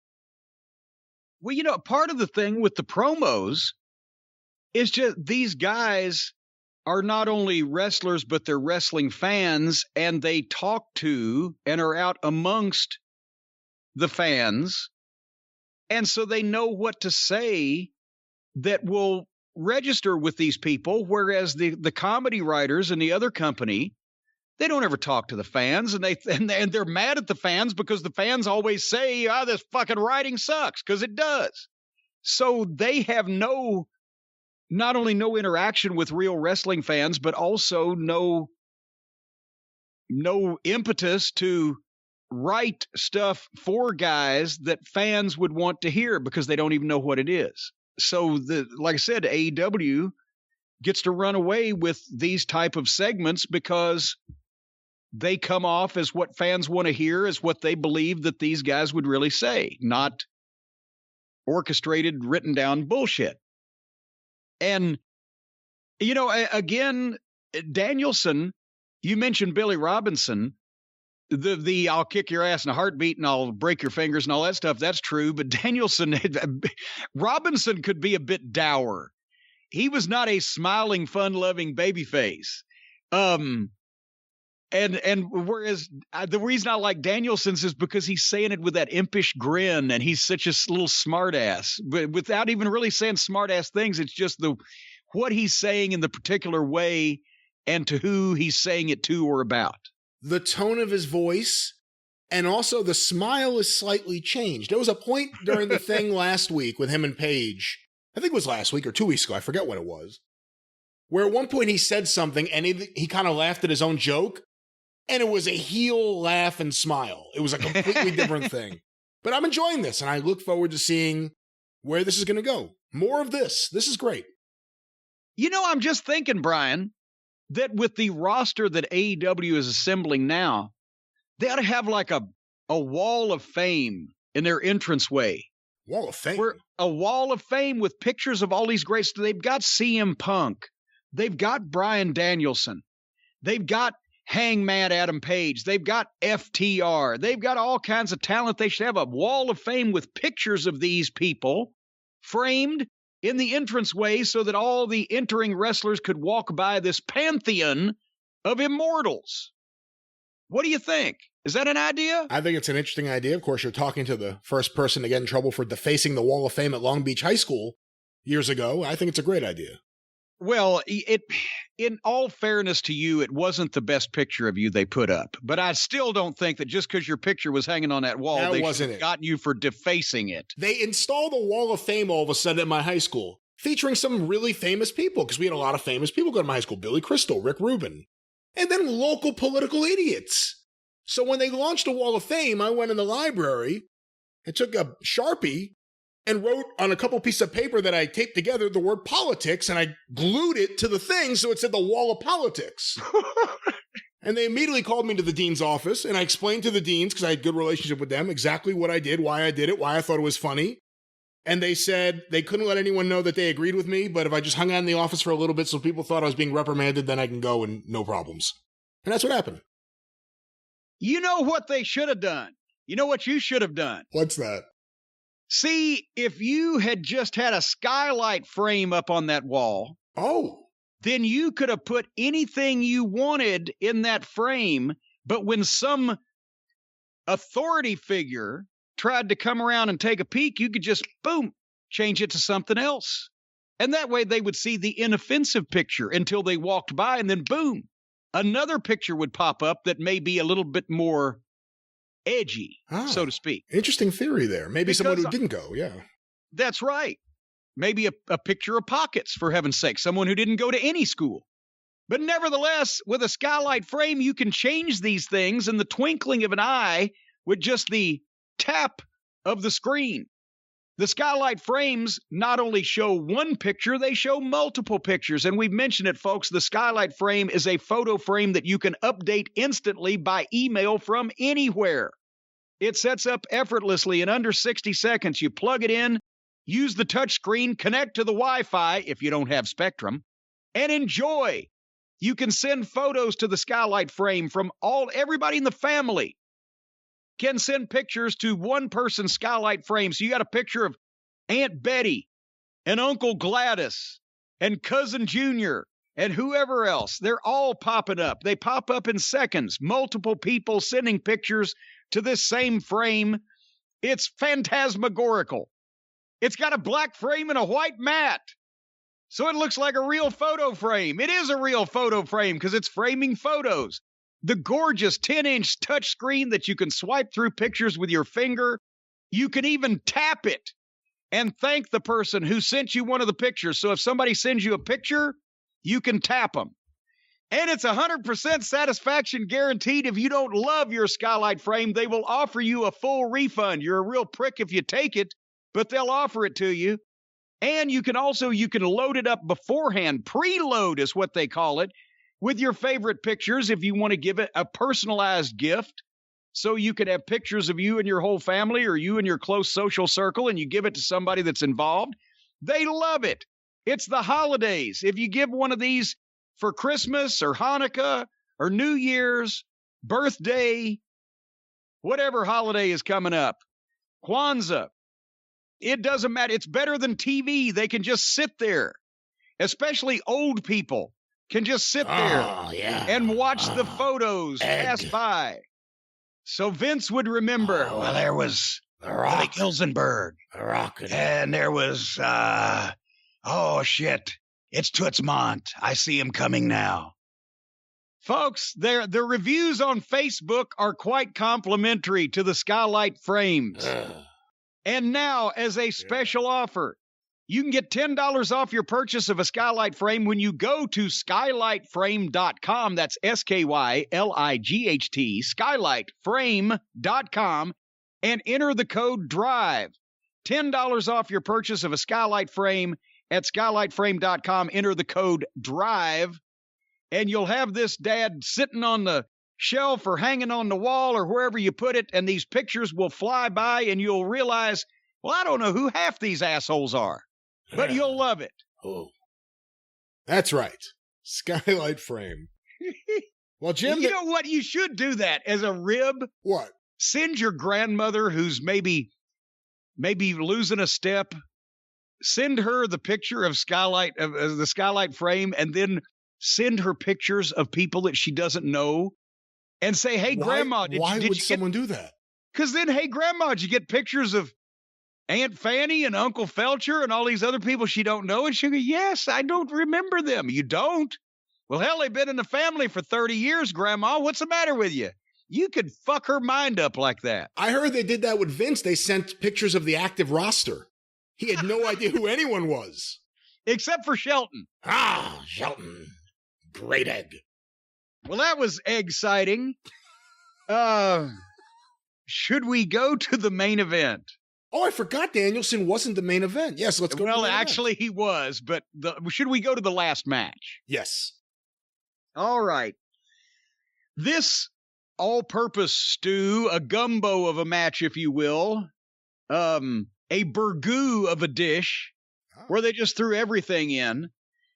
Malachi Black, Andre Olio, and FTR with Tully and Andre Stooge against the Lucha Brothers and Pac and Cody with Arn Anderson and Alex Abrahantes. So both their managers were AA on that team. Again. Good point. Wow, very good. I don't know where to begin with this thing. As we've said, it takes all the aura off of Malachi Black being this spooky, strange person when he's associating with, on a friendly basis or even just a civil basis with heels or baby faces. He should be a loner guy. The Lucha Brothers are the exact opposite opponents that you want for FTR. When FTR's best tag team in the business, and when they have to at Lucha shit, they're better at it than anybody else at getting a match out of these guys, but still it's bleh.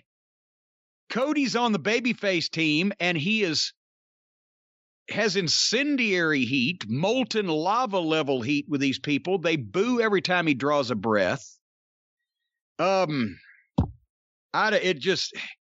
because they can't just have rematches, because that would make sense and might help guys out. They've got to fucking fiddle up and make multi-man matches with reluctant partners that don't fit and make no sense. So this was the last match, but at least we'd made it about an hour and 40 minutes in before this started. And there are people in this match that you do want to see, just not all of them, and usually not in these combinations. Dax and Cody started, and sharp, quick, snug pro wrestling. Anytime you got Dax or Cash in, it's a level above what everybody else does. As soon as Cody did anything, they just came unglued. They're offended by his presence. It's not even booing a heel now. It's just like, we don't want to see you do anything. And he needs to go ahead and be a heel, because this is not going to get anywhere, him trying not to be a heel. I almost think he has to be subtly trying to be a heel now. But they did the fucking spot. I swear to God. I've seen this before. Not often. But there have been really unpopular baby faces before, and I guess, and you've probably seen something like it in ECW, because that was the first really anti-babyface promotion where we don't want to see people being baby faces. But Cody took his weight belt off and threw it out in the crowd. And the crowd grabbed it, and a guy in a Cornette face t-shirt threw it back in the ring, and that got the biggest pop of the match. They came unglued when the crowd threw the belt back. And I'm trying to I seem to remember the crowd throwing something back on the Dynamic Dudes one time. I think they threw back Cena's towel for that ECW pay-per-view. Yeah, yes, that's when they had the ECW pay-per-view, they threw Cena's towel back. It's happened a few times through him, but this was, and the joyousness, it wasn't even a cheer pop, it was a laughing and happy pop. You know, Chicago is where the Chicago Cubs famously have their fans. If a home run from a visiting team is hit into the bleachers, or wherever, I guess, they throw it back on the field. They really popularized that. But this was beyond that. These people hate Cody. And I want to say one thing about this, and we can continue talking about this match. I actually saw people, I don't know if you saw this, upset that the fan could have hurt someone throwing the belt into the ring. What? He could have hurt Aubrey, could have hurt the wrestlers, someone could have lost an eye, forgetting the fact that Cody just threw it into the crowd. He threw it into a crowd blind, out in the dark, and he couldn't say, and they're all together. No, he did it safely. He did it in a very careful way to prevent any injury. No, he threw it into the fucking crowd. He side-armed it into the fucking crowd as hard as he could. And they all grabbed it and fought over it to be the one to grab it and throw it back. And saying the guy in the Cornette face shirt came out on top. Way to go, pal. Hold on, wait a minute.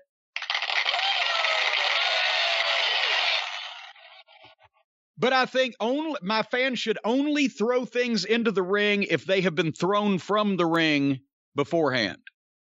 Don't throw anything into the ring unless the people in the ring have thrown it at you.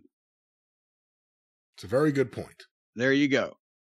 And then security, one of the security guys, did you see this?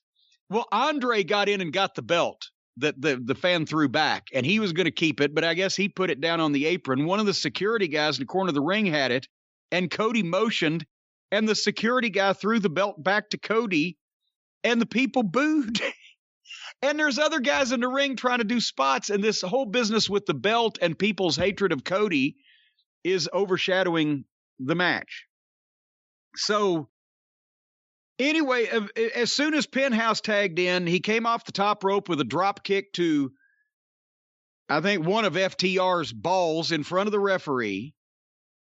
They can't. At one time they did that. JR even had to mention, isn't that a low blow? They just come up with shit to do and don't think about the placement or whether it's legal or not or whether they should do it. They just, it's a move. I've wanted to ask you this question because you're the big baseball fan. Why does Andre wrestle in Abe Knuckleball Schwartz's pants? I'm not exactly sure. And again, some folks on this holiday weekend, if you Google a photo of Abe Knuckleball Schwartz and then look at Andre and the pants he was wearing, it'll be fucking hilarious. So then Penthouse and Felix and Pac did a deal where Penthouse is in the ring. He tags Felix to come in, and Felix, before he even steps off the apron into the ring, tags Pac, who's standing right next to him. Like that is a thing that can happen. And then they both got in and started doing a fucking triple team, apparently reconciling in their pea brains that because the guy that was in the ring has tagged another guy, that guy can stay in for 5 seconds, but the guy he tagged can come in, but also the guy that got tagged can come in at the same time. And I guess for a period of time there, both of them are legal. This is not a thing in the world that can happen. They've made this completely up so that they can get in and do a goofy spot that they came up with, which is kind of like if you can make a trick basketball shot from out of bounds, it still doesn't count because it's out of bounds. And once that the Lucha Brothers got in there together and everything, and Andre and Pac, the gymnastics meet started, at one point, all 4 heels started getting heat on Cody behind the referee's back, and the place blew. They just cheered to the heavens. And then Cody hit a hot tag, and they didn't even boo it. They didn't cheer or boo or anything. I've seen some of the coldest tags in the history of tag team wrestling on AEW television programs, and still people make some kind of noise. But no, not for, and as a matter of fact, then they started getting heat on Felix, and he made a completely iceberg tag to Penthouse. I'm surprised that Penthouse's hand didn't fall off from frostbite, and they reacted to that.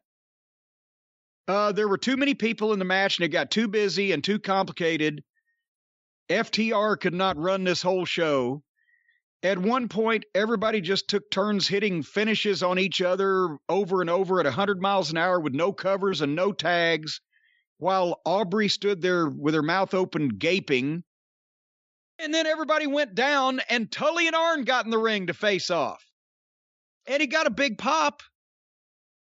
But for some unknown reason, the manager, after everybody just laid each other out with all these moves, there was no cheating going on. They were just hitting each other with moves. The cheating was that nobody was tagging, but there was no reason for the managers to jump in. They said they were the only ones left on their feet, and they get in the ring to face off, which does get a pop, but is also fucking illegal. And there was no reason for the managers to get in the ring and stand there while the referee was standing there looking at them saying, well, I guess you shouldn't be in the ring. And then as they're facing off, Jose is the stooge for Andre. He gets in the ring yelling at somebody to do something, and Tully and Arn turn and fucking both nail him. And he takes a bump. And then the match just started again, and Tully and Arn got out of the ring and went back to the floor. And FTR had to stand there, and as one time, one of the Lucha Brothers is coming off the top rope, and Dax looks up to catch him, but he ain't ready to jump yet, so Dax actually had to stand there and just turn around in a circle and wait on this idiot to jump off the top rope so that he could catch him. And then Andre beat Pac after Black misted him in the face. This was way too busy and nonsensical and a mess. But the good part about it was The Young Bucks weren't in it, and at least they were being serious, even if half of the participants don't really know what the fuck they're doing. Your thoughts? I didn't like it at all. The Cody stuff distracts from everything else. I can almost say that I don't care about anything that happens in a match, or I didn't pay attention to anything in the match. The Cody reaction is all I'm paying attention to. It's so fascinating. Malachi has something. FTR are the best in-ring tag team in the business. But I think Andrade, whatever it is, to me, he's not doing it. And to me, he's almost like negative charisma. I kind of don't want to see this guy anymore. I'm bored with him. Yeah. The Lucha Brothers and FTR, they're going to finish this up. They announced a 2 out of 3 falls match. So this is on the road to getting there. Whatever they're teasing with Cody and Pac, we'll see what happens there. But the Cody thing at this point is just a major distraction. And there's something they could do with him. We'll see if it happens. But the reason so many people think this is all part of a plan to make Cody the greatest heel of all time is because of how preposterous it is for him to come out with his entrance, wearing his outfit. It looks like Michael Jackson on the 4th of July. And then he comes in the ring and he acts like a disingenuous babyface. Now that we've seen Punk and Danielson and others, even people in the company already, do genuine, real promos, and we've seen Cody rehearsing and practicing. We've seen Cody asking everyone their opinion and workshopping. And we've heard Cody's promos that are nonsensical, overthought, and don't give you any reason to cheer him. It's almost like Cody is the heel, and everyone's catching up to it, but what happens next is going to be interesting because it's becoming a major distraction for anything he's a part of. This was an 8-man tag match, and all I cared about was the fans booing Cody. It seemed like it was the only thing they cared about, too. I was about to say, they were enjoying themselves in that little world as well. The Arn and Tully stuff I don't like. I just think it's sad, and I don't want to see it. And I'm sorry if I'm alone in saying that, but I don't need to see Arn and Tully doing stuff against each other in 2021. 2022 it's about to be, so. Here's the thing. This is one of those things where, honestly, mark booking takes over. Yes, most fans would pop to see Arn Anderson and Tully Blanchard squaring off. But how do you get there and how do you get out of it? That's what they don't know. So they never have a reason to get there, and they never have a way to get out of it. They just square off and then they don't. But it's, for fans of 80s and 90s WCW programs, that's a spot that you have to do. Well, there has to be a reason for the spot, and there has to be a payoff for the spot. And, neither one of those guys gets too physical anymore, so maybe don't tease something that you can't deliver just because it's a good spot. But that's just me. But yes, you pretty much summed that up, and busy, long, and complicated. But they got an hour and 40 minutes in on this program without, and this wasn't as insulting or ridiculous as a lot of stuff. So once again, we have to give them a nice little round of applause. And no wonder that the fine folks up in WWE land can't figure out what's going on, because this program is so much easier to watch than theirs. This program is more exciting than theirs in the good stuff. This program is much more like pro wrestling than anything the WWE is producing. And now that they have talent in AEW, whereas before they were short on that, you can't watch a WWE show anymore and go, well, fuck, this is... You pretty much have to acknowledge that this is just boring, and the other stuff at least is more exciting. Again, to my comment earlier in the show, the good stuff in AEW right now, which all happens to be the serious stuff in AEW right now, is exactly what we hoped AEW would be. Sports-based wrestling in the vein of Mid-South wrestling for 2021 or for 2019, whenever they first started up. The Danielson stuff, Darby Allin slugging the Gun Kid, the MJF Punk segment, even Britt Baker. I think there's a lot of stuff on this show that's really good. And there's even stuff I left out. Taz and Leo Rush and Dante. There's a lot of stuff that's good, and everything that's good is the serious shit. And to me, this is what the product should be. Completely the opposite of WWE and everything else out there, which always just ends up mirroring WWE in one form or another. The Buck stuff, the Jericho stuff, that shit fits on Raw. The good stuff we're seeing in AEW is the best stuff we're seeing in wrestling, and it shouldn't be watered down around a bunch of crap and bad comedy. Either create a separate show where it could just have the stupid shit and the comedy shit, or what are you doing? What the fuck are you doing? Well, because the good thing... Go ahead. No, just the good shit is so fucking good right now, and when you follow that up with the best fucking friends, it makes me not want to support you. But that's all I'm saying. The good thing is it's been almost 3 years, and some of these contracts are coming up. And one would have to think that we will...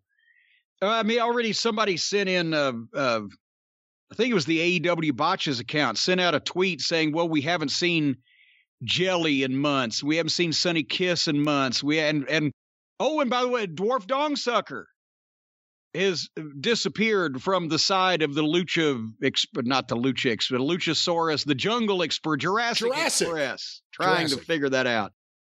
So even if he's not making a public announcement like the WWE does, we wish so-and-so the best in their future endeavors because we just fired their ass, it's turning over. We haven't had to see those people in a long time and probably never will again, thankfully, because now there's talent in. If there's just some way, like I said, so the 3-year contracts, a lot of those are coming due and there'll be some turnover. If there was just some way that we could reignite the interest on the part of the WWE in the Hardy Boys so that they would make a big offer and the Hardy Boys could accept it, they can go and They just re-signed. Well, that's what I heard they re-signed for summer. I was thinking they can go and do comedy and fit in over there in Fantasyland, and we could have a wrestling show if they just get rid of the Hardy Boys. But they signed them again because Tony's personal friends with them, and even if he knows at this point, he doesn't want to tell them that they've fucked up his whole fucking company for the past 2 years, and we're just getting the chance to see what it could be without their influence. But, let me ask you this. If AEW lost Bryan Danielson tomorrow, would it hurt AEW? I think it would. What about CM Punk? It would hurt the show quality. Oh, my God, yeah. It would hurt the show quality. It might hurt the ratings a bit. The AEW fans that were there would certainly not turn their backs on the company over it, but it would hurt in terms of any new viewership and definitely in terms of show quality. CM Punk, same thing, correct? Yes. If AEW lost Chris Jericho and the Young Bucks, would it hurt AEW in any way? I don't see how, because, again, the same thing. The people are going to come that like AEW regardless of who's on the card because it's AEW. It's like an ECW thing. But no, the match quality would go drastically up if we didn't have to see the Hardy Boys all the time, and Jericho if we didn't have him latching on to the guys that can still go and, trying to sap all the interest off of them. That would make a better show as well. So I think, yes, if they lost Danielson, they lost Punk, it would hurt. Jericho and the Hardy Boys. I don't think it would affect anything, but it's not going to happen. But I don't think it would affect anything, and that's important to note. I know, and I was being facetious. I know full well that the WWE is not going to make the Hardy Boys a fucking offer. They made all those guys an offer just to see if they could sign them up and hide them somewhere so that Tony Khan would get discouraged and go on about his business. When that didn't work, they'd never fucking hire half those guys they made offers to again. That'd be ridiculous, because then they wouldn't be preventing an unknown entity from doing a startup. That's what all those offers were about. Now they know what the entity is. They're not taking it seriously. They probably should. But when they saw the initial talent that they made offers to, they probably didn't take it seriously. Now with Danielson and Cole and Punk and this guy and that guy, they may be starting to take it a little more seriously. Sets them up in good position to go to TBS. And again, the thing that I've been optimistic about with Punk and MJF after a couple weeks, and Danielson and Adam Page after a couple weeks, it appears they're not rushing these two programs. And that's a good thing, because everything I've seen on TV has made me want to see more. And I'm not at the point yet where I want to see physicality or the match. I just want to see more of the build-up to it. The anticipation, where I can't wait to see the match. And it's been really good so far. And maybe we'll start getting some rematches, too, so that we can actually have some fun. These fucking idiots. They've left match after match sitting because they don't do rematches, which the wrestling business was built on. So, but anyway, speaking of building businesses, what is on the Arcadian Vanguard Network slate for this week? Another action-packed week on the Arcadian Vanguard Podcast Network. Get information about all the shows on Twitter at Superpodcast or on Facebook, facebook.com/Arcadian Vanguard. A few notes. Stay tuned for more information in the coming weeks about a couple of new shows coming to Arcadian Vanguard. One of them we talked about briefly, Brian Solomon's Shut Up and Wrestle. We'll have another announcement coming very soon about another show we're really excited about that we've been working on for quite a while. Stay tuned for that. Want to mention this week on the latest episode of Stick to Wrestling with John McAdam at McAdamPod.com, or available wherever you find your favorite podcasts. This week, John's guest is Barry Rose, and they talk about everything outside of Starrcade that happened on Thanksgiving 1986. What was the WWF doing? What about the AWA, World Class, UWF? Find out on Stick to Wrestling with John McAdam at McAdamPod.com, available wherever you find your favorite podcasts. Also want to make mention of the Mid-Atlantic Championship Podcast, Mike Sempervive and Roman Gomez. Several new episodes have just dropped. Check them out today. Relive wrestling history, MidAtlanticPod.com, or search for the Mid-Atlantic Championship Podcast wherever you find your favorite podcasts. And of course, the 605 Super Podcast, The Mothership! Go through the archive today at 605pod.com, available wherever you find your favorite podcasts. Hear what has everyone talking, the greatest wrestling podcast of all time. The 605 Super Podcast, The Mothership! God damn it, I knew you were going to do another one. You never know. You made me belch up my Cajun spicy fried turkey. That's going to make me puke. Oh. All right, we are going to do something now on the program since it's a holiday weekend.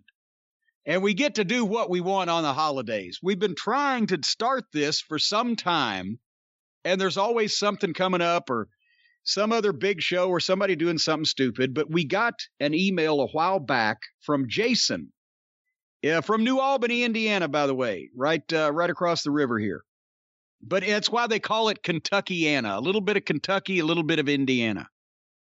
But anyway, he mentioned that he had done some searches on YouTube. He couldn't find too many conversations that I've had on championship wrestling from Florida, otherwise than talking about Kevin Sullivan, Eddie Graham.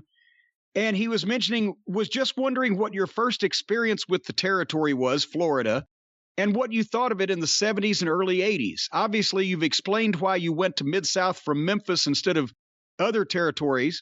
But if the opportunity to go to Crockett in 1985 didn't happen, do you think you and the Midnight would have been successful in Florida or anywhere else for that matter? And that got us to start thinking, well, what if we had gone, you and me being us, what if we had gone somewhere else in January of 1985? And for longtime listeners of the program, the Midnight Express and I had been in Mid-South Wrestling working for Bill Watts from November of 83 to December of 84. And when we were told we were finishing up, we had already had a standing offer from both Ric Flair and Dusty Rhodes to come to the Carolinas and work for Jim Crockett. So that's obviously where we wanted to go. And I called and made the arrangements to get a start date because we hadn't been told anything by Watts or Bill Dundee or anybody, just you're finishing on December 15th or whatever it was. So we had that waiting on us, so we took it. Well, then we heard from Dundee that Watts wanted us to go to Dallas, that they were making arrangements to book us over there for World Class, the Von Erichs, because Watts and Fritz were going to start a talent sharing agreement. Fritz already had TV and with that world-class syndication in a number of Watts's markets, especially up in Oklahoma. And so that way Watts could bring us back to Mid-South shows like the Superdome or the Oklahoma City and Tulsa shows or something big, whatever, Houston. And that was the idea behind that. And Fritz owned a piece of some of the Oklahoma towns. I was about to say, and he did at that point have points in Tulsa and Oak City. They didn't really Watts didn't run any spot shows in Oklahoma. He just had the two big towns, and my God, they were gold mines. I've told a story we did, what was it, $160,000 in one day in between Tulsa and Oak City for the last Stampede, and they were just huge houses. But he didn't run any spot shows, and Oklahoma was closer to Texas, so Fritz went into especially southern Oklahoma with a lot of his spot shows. But anyway, so the point was now we're beholden to Watts for giving us our break and putting us in a spot where we could go anywhere we wanted to. So we said, all right, so we called Crockett back and explained the situation that Watts wanted us to go to Dallas so that he could still have some dates and et cetera. And of course, that's when one of the first things that Jimmy Crockett ever said to me, and I thought I'd started a promotional war. When I told him that, he said, well, that's okay. It's not the first time Bill Watts has screwed me. I'm like, oh, shit, what am I starting here? God damn it. I don't want to be in this position. But so that's what Wouldn't happened. be the last time either. Well, exactly. So that's why we went to Dallas, and we spent 6 months there. And I mentioned it was a great rest after Mid-South. We only worked 5 days a week usually. All the Monday in Fort Worth and Friday in Dallas, so we were home 2 nights a week. In town where we lived 2 nights a week.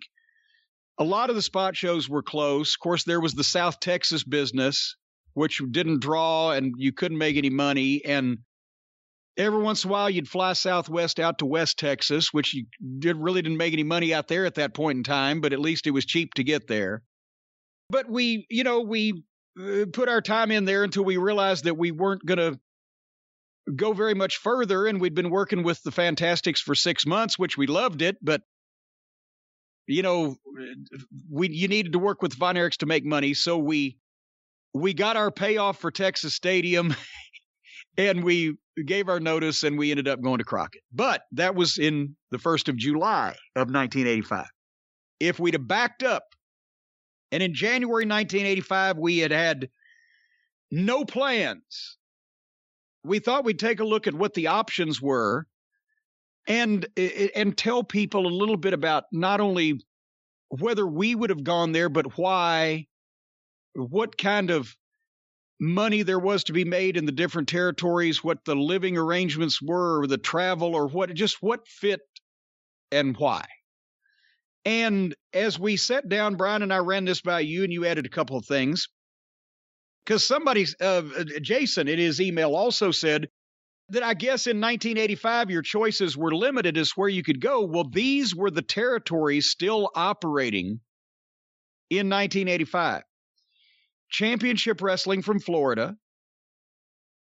Georgia Championship Wrestling was operating, but it had been kneecapped and handicapped because in 1984, when Vince bought out the existing company by getting the Briscoes shares and a couple other people and left Ole out in the cold, Ole had gone, the TBS got a bunch of letters, complaints from people wanting to see their, as they termed it, Gordon Soley wrestling, and instead they got the WWF, and they were pissed.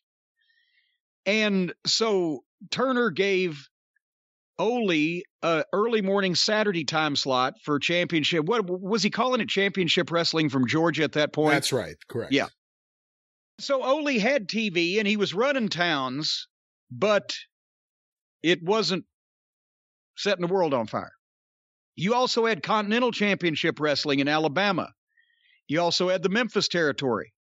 You had Crockett Promotions in the Carolinas and Virginia. You had Mid-South Wrestling in Louisiana, Oklahoma, Texas, and Arkansas. You had World Class in Dallas and as we mentioned, all over the state of Texas and part of Oklahoma, and they were starting to branch out and run some out of the territory towns based on their TV syndication, which usually did well the first time and then died after that, like Boston. You had San Antonio, which in 1985, goddamn, it was limping along, but there was still a territory. I remember watching the TV. That's where Fred Ottman was Big Bubba, Typhoon. Dusty loved Big Bubba's because Ottman became his son-in-law. So San Antonio was territory. Obviously, the AWA, Vern Gagne, was not only still a territory, but now one of the geographically largest in the country, and they were just starting the downhill slide at that point after 83 with Hulkamania and the hot business they were doing. You had Kansas City, a.k.a. the Central States. You had Calgary, maybe. Was that a point? Was that after the Vince bought Calgary in 1984 and then within a year reneged on it and they started running again? So you kind of, and then Calgary ran 86, 87, 88. You had a territory there in that time frame. Right. And Calgary had shut down. And then the excuse Vince used to get out of that deal with Stu was Bruce Hart had started running again as Stampede. And that was, where things went from there. Yes. And so he said, since Bruce Hart ran spot shows in front of 500 people, calling it Stampede Wrestling, the whole deal's off, and I'm going to keep that $900,000 I was going to give you over the next 9 years. We also had Portland. Obviously, the WWF. Puerto Rico was running at that time. It was past the glory days. It was after. No, it was not past the glory days because Brody wasn't killed until 88. You also had Montreal, which they were running that was 85 was the time of the Rougeaus and the Garvins angle that did huge business in Montreal at up to 15,000 people, right? Correct. You also had, you mentioned Mario Savoldi's ICW, although that wasn't really a territory as much as an early independent where they flew top guys in and used locals and ran different towns.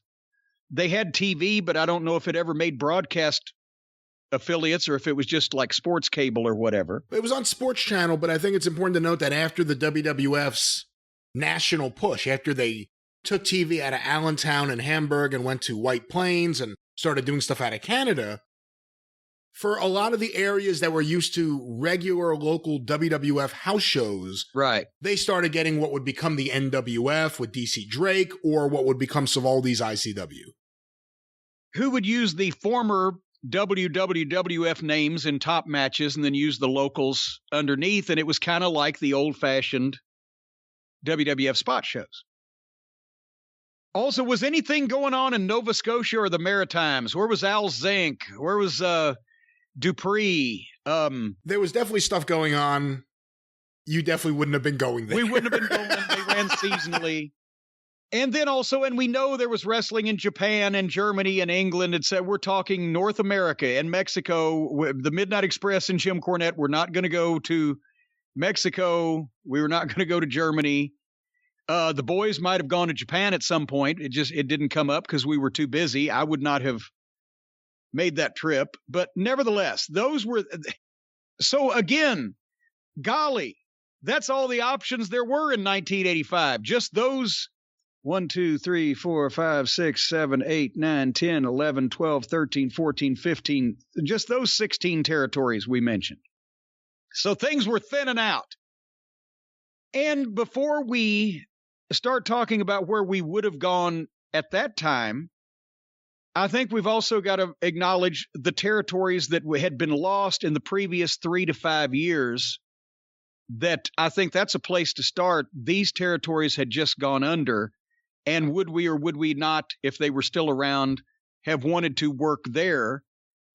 And the reasons for these territories going under are different, but with the exception of one, kind of similar, with the exception of two, kind of similar. Bruiser's WWA in Indiana had, they may have still been running a show or two in 1985, but it was over. The Sheik, because we got Bruiser, Indiana, the Sheik in Michigan and Ohio. It had gone, 81-ish? Yeah, 80. Yeah. Mike LaBelle in Los Angeles. The Los Angeles territory, the first territory to start closed-circuit television. They were so hot that the Olympic was selling out, and they were closed-circuiting the cards to movie theaters. Second biggest city in the country. It didn't go under due to Vince's national expansion.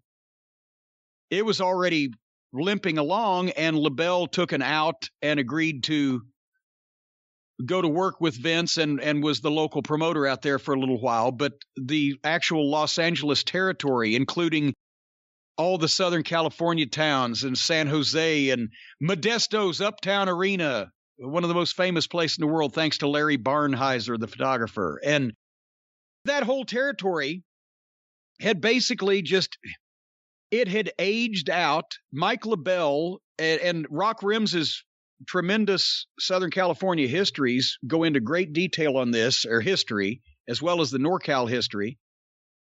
Mike LaBelle was never a guy that was in love with the wrestling business. His mother, Eileen Eaton, and her husband, Cal, were the boxing and wrestling promoters. They had the lease on the Olympic Auditorium, and they did the TV out of there. But it wasn't like, I love the wrestling business and I'm going to go down fighting. When things started going south, he wasn't going to put any money into it. And finally the talent drifted away and you couldn't make money there, and it just aged out. Straight up north from Los Angeles. Go ahead. With LA, there's a lot of different issues. Losing the TV and having to go to just Spanish language television was a big problem. Yeah. They lost their studio show. They lost Dick Lane. And then they lost a lot of prime talent. We can all go back now and romanticize about Piper and Chavo, but at the time, that was all there was. At one point, LA was just stacked and had such great talent. By the end of the 70s, especially after they lost Piper, there wasn't very much. And we talked about Stu before.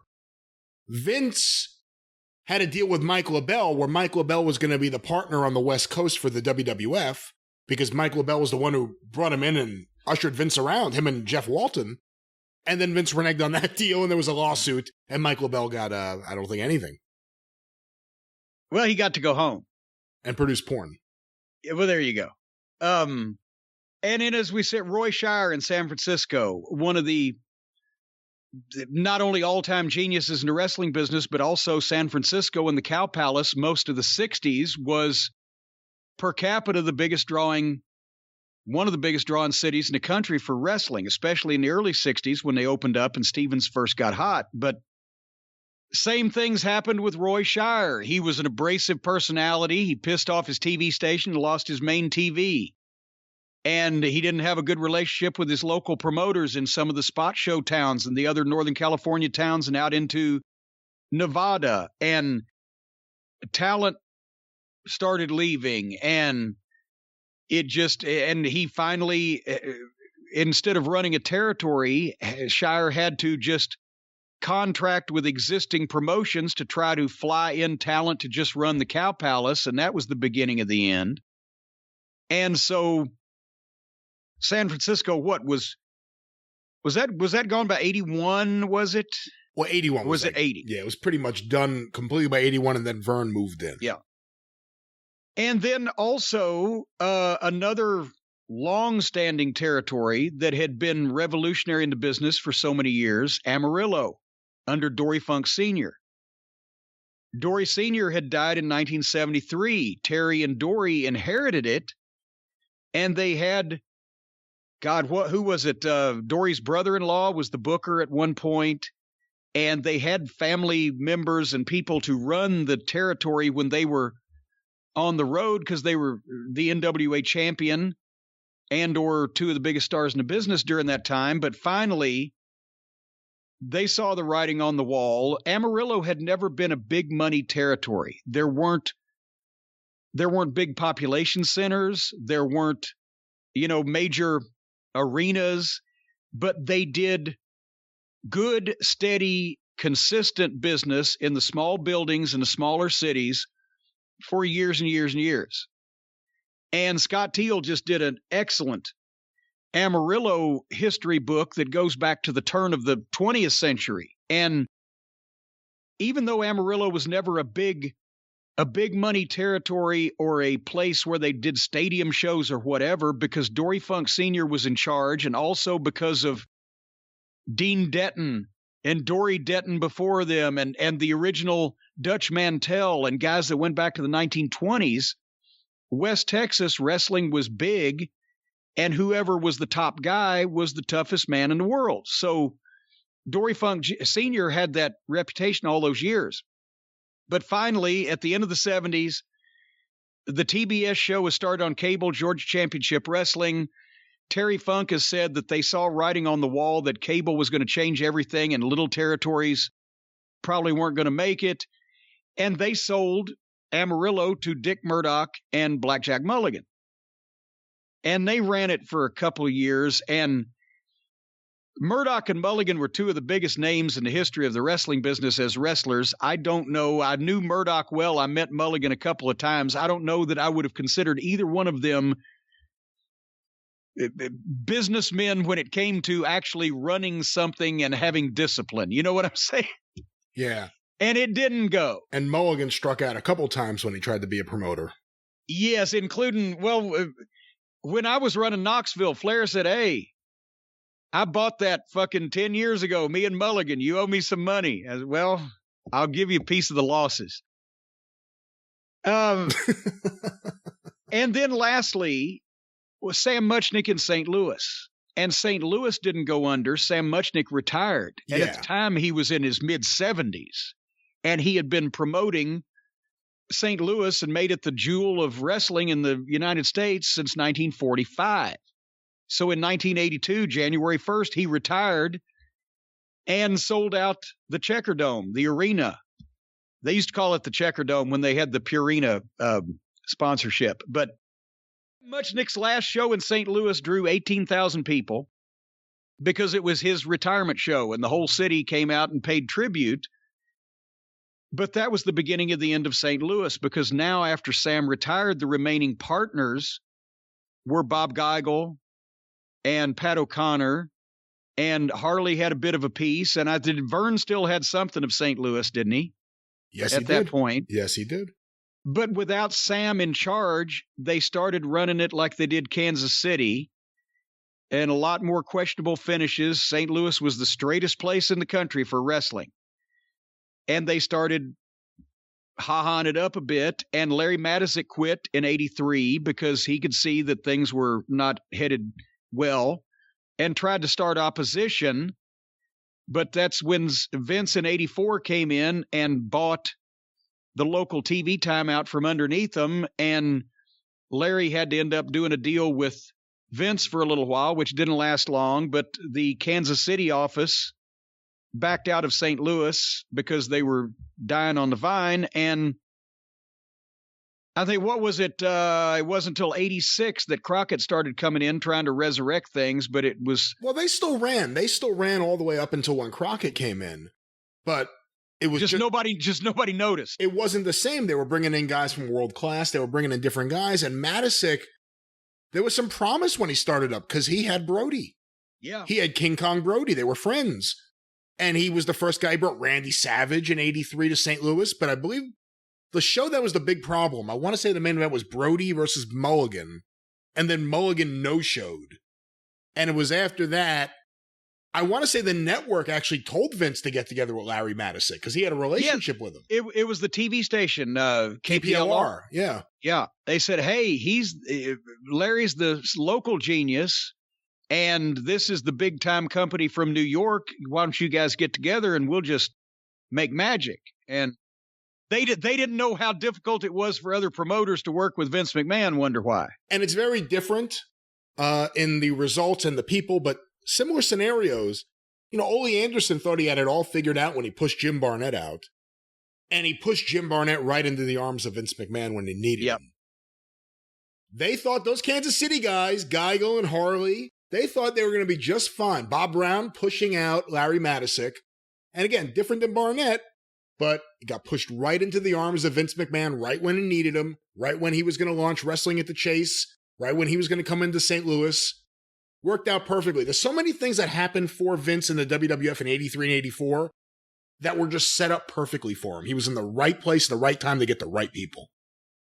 But those are the territories of note that had folded in the previous 5 years before 1985. Indiana under Bruiser, Detroit and Ohio, or Michigan and Ohio under the Sheik, Los Angeles, Mike LaBelle, San Francisco, Roy Shire, Amarillo, the Funks, and Amarillo had produced, just because of the pull that Dory Funk Sr. had, they had produced so many top name guys that went there for experience and seasoning, whatever, and the Japanese connection. You know, Baba would send whoever that he wanted to make something out of in the future. They'd go to work for the Funks, everybody from Tenryu to Jumbo to fucking Onita.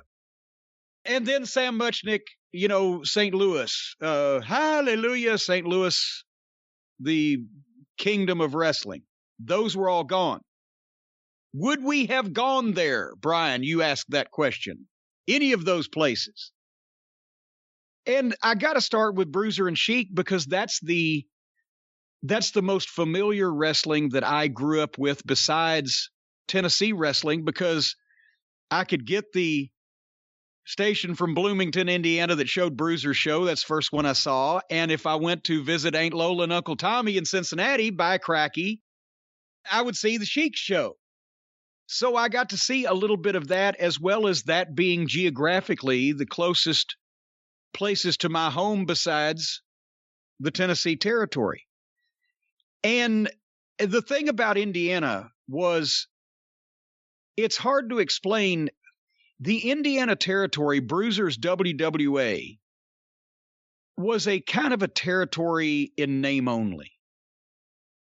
In terms of the guys underneath on the card, they lived there in Indiana, and chances are a lot of them had real jobs and they moonlighted as wrestlers. Because look at a map of Indiana. It's fucking 240 miles from top to bottom, and side to side it's only about 160. So you can go anywhere in the state in a matter of a couple hours from Indianapolis, which is right in the middle. And then the top guys that worked for Bruiser, the main event guys, they would come in and out, except for the period of the war with the Sheik between 71 and 74. Otherwise, Bruiser and Snyder, Wilbur Snyder, his partner, had started running Indiana in 1964 because that was Bruiser's home, and he had become one of the biggest stars in the business on the national TV and out of Chicago, and so had Wilbur Snyder. And they decided that they would take over the home territory. Because at the time, remember, Jim Barnett, from the late 50s on, was running the entire Midwest. He had Detroit and all of Michigan. He had Cincinnati and all of Ohio, except for Cleveland. He had all of Indiana. And Indianapolis was Indianapolis was booming in the 50s. They were doing 10,000, 12,000 people at the fairgrounds for the shows. Cowboy Bob Ellis was huge at that time, etc. Indianapolis was probably, in the 50s, the best wrestling town of all of these. And Cincinnati was huge in the 50s and into the 60s. And the Sheik had gotten over there stronger than he did in Indiana, just like Bruiser got over in Indiana stronger than he did in Ohio, but they were still major stars. In Cincinnati, the Gardens would do 10,000 people. But by the time that Bruiser and Snyder started running Indianapolis in 64, that's when Barnett was making plans to go to Australia and open up the first World Championship Wrestling. And we've mentioned how that he made the offer, because Bruiser and Snyder, we found out through research, had already started running opposition. They were already going to run their own company in Indianapolis. So he made the offer to them like he made the offer to the Sheik in Detroit. He said, I'll sell Detroit and that territory to the Sheik, and I'll sell Indianapolis to Bruiser and Snyder, and I'll go to Australia. And as the story goes, Sheik paid him all the installments over however long until he was all paid off, even though Barnett was in Australia, and he never heard a goddamn word from Bruiser and Snyder again. But anyway, so Indianapolis was a small territory, and Bruiser was a very big whale in a small pond. He was one of the biggest stars in wrestling. Everybody in the state of Indiana considered him the toughest man walking the face of the earth. It was like having a local Texas territory where Steve Austin was the top star. And then he would have a rotating crew of people that would come in and work against him, but he was always the top guy, and Snyder was the secondary babyface, and usually in a tag team. And then, as I mentioned, you would bring in other guys. The reason why top stars would want to work Indianapolis is because, especially when the business was hot and you were working against Bruiser on top in Indianapolis, you got a great payoff. But not every town. And we've mentioned when I went to Fort Wayne for that minor league ball game appearance several years ago, the Fort Wayne Memorial Coliseum, the all-time record for people in that building remained Dick the Bruiser and Baron von Raschke from like 1972. They had a couple of big towns, you'd get big payoffs, but there was also a lot of spot shows. But that's the thing, Big Ernie Ladd didn't go to Lagudi. By the way, that is a real town. Sam Miniker would say every year when they did the county fairs, and we'll be in Lagudi at the county fair, 7:30 on Thursday night. How do you spell that? I don't know if it's an L-A or an L-O, but then it follows G-O-O-T-I-E, I believe. Okay. Lagudi. But anyway, they beefed the territory up from 71 to 74 because Bruiser was still smarting that the Sheik had Detroit, because Bruiser was big in Detroit too back in the day. And so he wanted to invade Michigan. And at that point, they started bringing in, and this unbelievably, I didn't know it at the time, but when I first started watching Indianapolis wrestling, they were in the middle of the hottest period they ever had as a company, and they were in the middle of a promotional war with the Sheik in Detroit. But I had no way of knowing this. I'm just watching the show, and I'm seeing 10,000 people packing the fucking building in Indianapolis watching Bobby Heenan take bumps, and Baron von Raschke and Cowboy Bob Ellis and Big Ernie Ladd and Blackjack Mulligan and Lanza and Dick the Bruiser and the Crusher. And I'm like, holy shit, this is great, right? Well, now with hindsight, when Bruiser opened up and started running Detroit, that was another major market he could draw talent and give them payoff out of. And even though Bruiser was losing the war, it made the Sheik's business hotter too. It was kind of like the promotional war, the Monday Night Wars, rising tide lifts all boats. Sheik goes on a run where in 72 and 73, he's having multiple sellouts in a row at the Cobo, which is 11, 12,000 people. Bruiser would run the Olympia Stadium in Detroit against those shows and draw 6,000, 7,000. So there'd be 20,000 people going to live wrestling in Detroit in the same night. So all of a sudden, you get the Blackjacks and Ernie Ladd, and then came the Valiant Brothers, and he had Bobby Heenan as a manager. And also because Bruiser had an ownership interest with Vern and everybody in Chicago, Bruiser's main guys could sometimes get on the card in Chicago, get another payoff of a major market. So from 71 to 74, while that was going on, there was money to be made for the main event guys working the Indiana territory, because the opportunity to go into Detroit, the opportunity to get booked in Chicago, the Indiana territory, even in the summer when they would do the county fair shows, which were sold shows, the fair board would say, I'll give you $5,000, bring me a wrestling show. Okay. They only ran 3 or 4 nights a week in the busy times. So that's what Blackie Guzman, who I never knew, Manuel Blackie Guzman. Yeah. was one of the legendary names in all of Lucha Libre. He was partners and opponents with El Santo. He was a huge draw. Paul Bosch loved him. Paul Bosch loved him. Same guy in his 50s is living in Indiana for some reason and working preliminaries. Blackie Guzman, he did jobs on the prelims. But a lot of, and that's true with, for some reason, even Indianapolis had a high Hispanic population in those days, and they had a ton of Hispanic undercard guys. El Bracero, Jose Martinez, et cetera, et cetera. Also, I don't know that he ever really drew any money anywhere else, but Billy Red Cloud, for whatever reason, was so hot in the early 70s for Bruiser in Indiana and Michigan, a fucking American Indian, right? With the whole get-up that they made him the champion at one point. And Sailor Art Thomas, he was a huge baby face, a big, jacked-up bodybuilder. He was Art Thomas in the 50s. There were almost no bodybuilders in wrestling, and there were almost no black guys in wrestling. Well, here's a black bodybuilder. It looked as good as the Magnificent Zulu did 15 years later. So they loved him. But again, it was a territory where you kind of worked part-time, and if you were in the main events and you did other things, you could make good money, but just Chief Bobby Bold Eagle. Like I said, Ernie Ladd wouldn't go to Lagudi, but Bobby Bold Eagle, the kids loved him. He was Bob Boyer, an Italian that lived in Indiana, but he had the whole Indian outfit. So, bottom line, if this territory had still been around and was doing business like it was in the war of 71 to 74, it would have been a place for a manager and a tag team to go a la the Valiant Brothers and Bobby Heenan, because they were the classic bleach blonde tag team and he was the classic manager.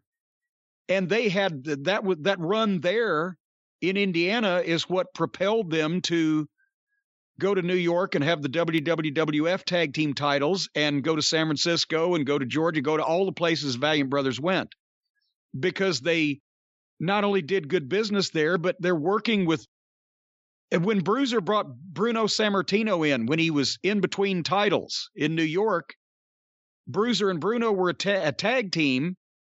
They worked a program with the Valiant Brothers. When Bruno won the WWF belt and had to go back to New York, they dropped the belts to the Valiant Brothers, and he went right back up to Vince Sr. and said, hey, great classic bleach blonde heel team. Looks like the Graham Brothers. Bring them in. Well, plus he liked John Sullivan, Johnny Valiant, because he was a local Pittsburgh guy. Well, yeah, and Johnny was from Pittsburgh. But, I mean, Bruno's not going to say, this guy's my best friend, they're the shits, bring them in and put the belts on them. He recommended them. But anyway, so you could work that territory. The trips were short. You could be home a lot. If you were main event guys, you could make money, especially in that period of time. The underneath guys, probably not so much. But that had been, that was 10 years beforehand. And I would have liked to have worked just because it's the next territory up from home. I grew up watching the TV. But honestly, even if Bruiser's territory had still been what it was 10 years previously, there were places to go. With us being hot off a good run and having contacts, there were places to go where we could have made a lot more money. So, and to be honest, also the reason why Bruiser's territory went out of business, it aged out.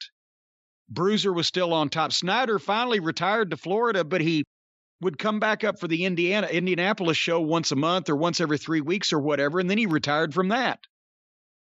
And the only new guys, the young talent, Spike Huber, Bruiser's son-in-law, Steve Regal, Wilbur's son-in-law, not saying they weren't talented, but they didn't go out and try to find new young guys to replace.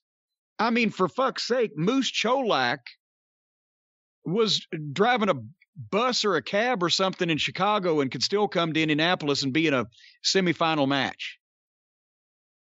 So it just got, when the promotional war ended, more of the top main talent dispersed because they didn't have as many payoffs as they were used to and not as sizable ones, and not changing the talent. And Sam Mineker had been the booker and the TV announcer since 1971. As they were going into 79, 80, 81, nothing had changed except the crowds, which had dropped. The same old guys were there, and they were 10 years older, the same TV. They didn't even do the TV in Indianapolis was the underneath matches of the Indianapolis house show that occurred every 3 weeks or so. So even the stars, like if Ox Baker was the champion, he'd go out and he'd beat the shit out of Prince Pullins in 6 minutes, and they'd show that on television. Then Ox Baker versus Bob Ellis for the world title would not be televised. But because also they only ran an Expo Center show or the fairgrounds in Indianapolis every 3 or 4 weeks, they wouldn't get enough shows to last till the next time. So they would rerun a show from 6 months before, or a year or 2 years before. If in the main event or in one of the matches, somebody on the next Expo Center card was featured in that show getting a good win, they'd fucking play that 2-year-old show again. I saw some matches between Cowboy Bob Ellis and Baron von Raschke, I guarantee you, 10, 12, 14 times. So it was just, I guess the classic way of wrapping it up, and we'll move on, is that my mother made the most perceptive statement to me that she had ever made in her life when she announced that she had seen a wrestling program on TV the night before, and it started this whole thing. I said, "Oh, can I watch next week?" She said, "Jimmy, this show looks just like the wrestling shows did when I first moved to Louisville in 1951. This was 1972, and she was right, except for color. It was not only shot the same way, in the same building, it featured the same names."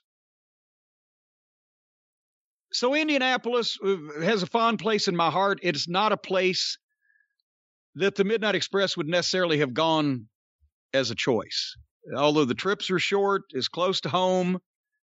If you were on top, you could make some money, but nothing to write home about. It was all, and Bruiser and Snyder made a fortune because they owned the thing. And as I've mentioned, being a promoter was licensed to print money. Bruiser had a custom-made bed in his bedroom with a mattress 20 feet wide and had a home with the only urinal in a private bathroom in Indianapolis.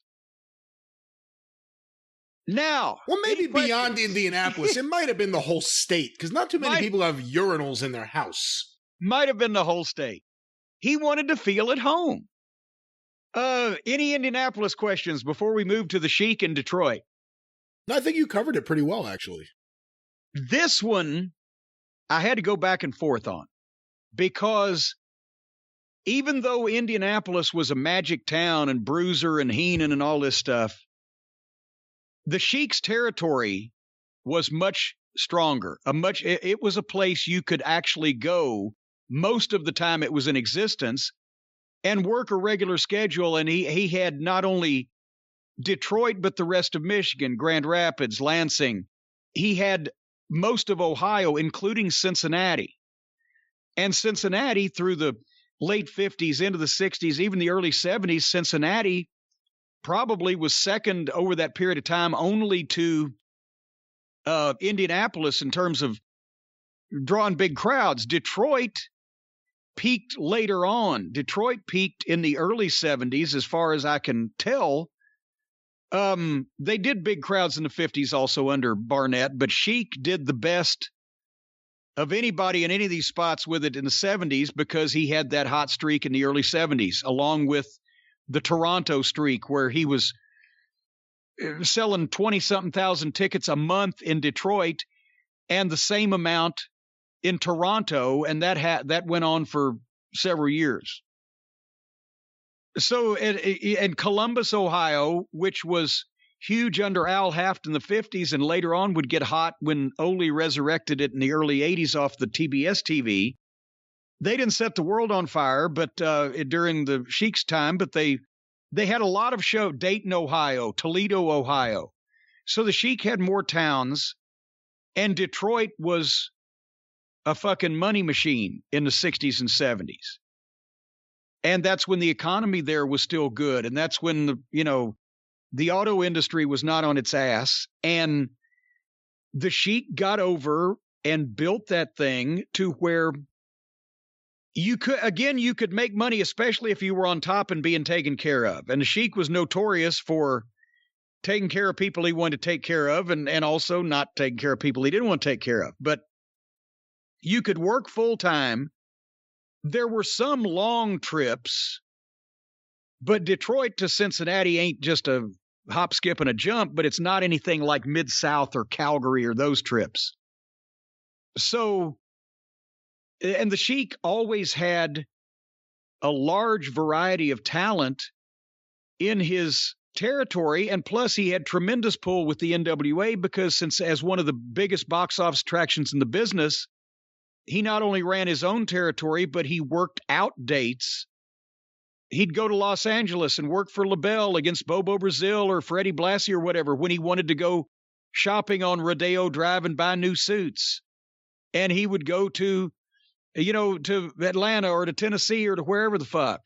So he was always dealing. He was always at the NWA meetings. So he was always dealing with the other promoters. It wasn't hard to get talent. And when his business was up, it wasn't hard to keep him.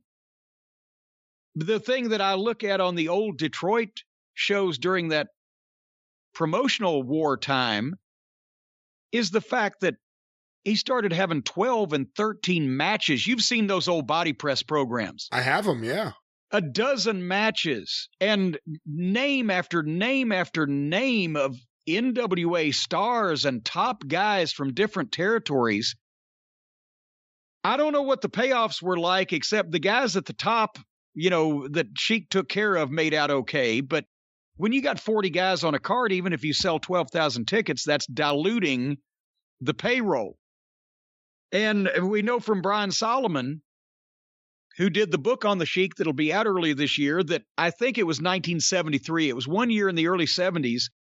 The Sheik declared $400,000 worth of personal income. That's what he declared on his taxes. We've mentioned the cash aspect of wrestling promotion and et cetera. $400,000 in 1973. What's that? About $1.5 million these days. But I don't know if this territory pertains to our exercise. I don't know if it would have been conducive to the Midnight Express or myself. Well, again, those are two different things because it was a territory with a lot of managers, although the managers were typically with the Sheik. Yes. And see that, and boy, howdy, I would have loved that except for the heat. To manage the Sheik at some point. That would have been cool. But again, most of the time, and they did have managers. I remember George Cannon was there with the Kangaroos, and it said they would use managers, and they had tag teams. But the crew, I'm trying to figure out a way to verbally describe this. How would I describe it any other way? Possibly sign language. But to verbally describe it, it was the Sheik's style of wrestler that he primarily wanted to book.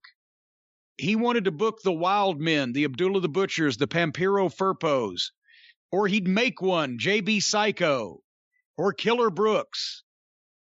The tag teams were a little bit more scientific. The Love Brothers, the Kangaroos, Ben Justice and Guy Mitchell. But it wasn't a territory that was high on athleticism and hard-hitting work and hot finishes that made you want to come back and see returns except for the Sheiks. The style was more rooted in the 50s where, Sheik got over and learned his shit. And so as a promoter, you tend to always present that style of wrestling. So if the 1975 big-time wrestling with the Sheik was still around in 1985 and you dropped the Midnight Express and the Rock and Roll Express in the middle of it, it would look like Here was Wild Bull Curry and the fucking Sheik, and all of a sudden Tiger Mask and Dynamite Kid broke out. It was a completely different style. We fit in the Carolinas because of the tradition of athletic, good workers there for many, many years. I'm not saying the people in Detroit weren't good workers or even great athletes, but it was a different style, and it was more the punch and kick, and it was less high spots. And I know people now are going, well, Cornette hates high spots. No, I love high spots. I hate gymnastics. So it was a little bit, it was a different style that maybe the Midnight might not have translated too well. If I got a monster like the Sheik liked, well, I can manage monsters. So I might have worked there. But since they were out of business in 1985, we didn't have to work. But I would have liked to have worked for the Sheik and worked that territory in the early 70s when it was up and you could make money if the opportunity had presented itself. So that's one I don't know if I would have actually, if I had any other choices, I would have loved Indiana just because it's close to home, but I don't think I would have worked there for business reasons. The Sheik's territory, I probably would have. Does that make sense? It makes sense. I'm trying to visualize you in that territory. I can visualize you. I can't really visualize Dennis. I can visualize Bobby there more than I can Dennis. You can visualize Bobby anywhere. That's true. I can't visualize Stan at either, because as soon as Yukon Moose Cholak said, I'll hit you with a splash, or fucking Bobo Brazil said, I'll give you the Coco Clop in the corner, he's like, fuck. Because that's one thing. Again, the Sheik did stay with the same names for quite some time. You could see the same main event matchup in the Sheik's territory in 1977 as you saw in 1967, and even though it wasn't the Sheik's, they were probably wrestling in 1957.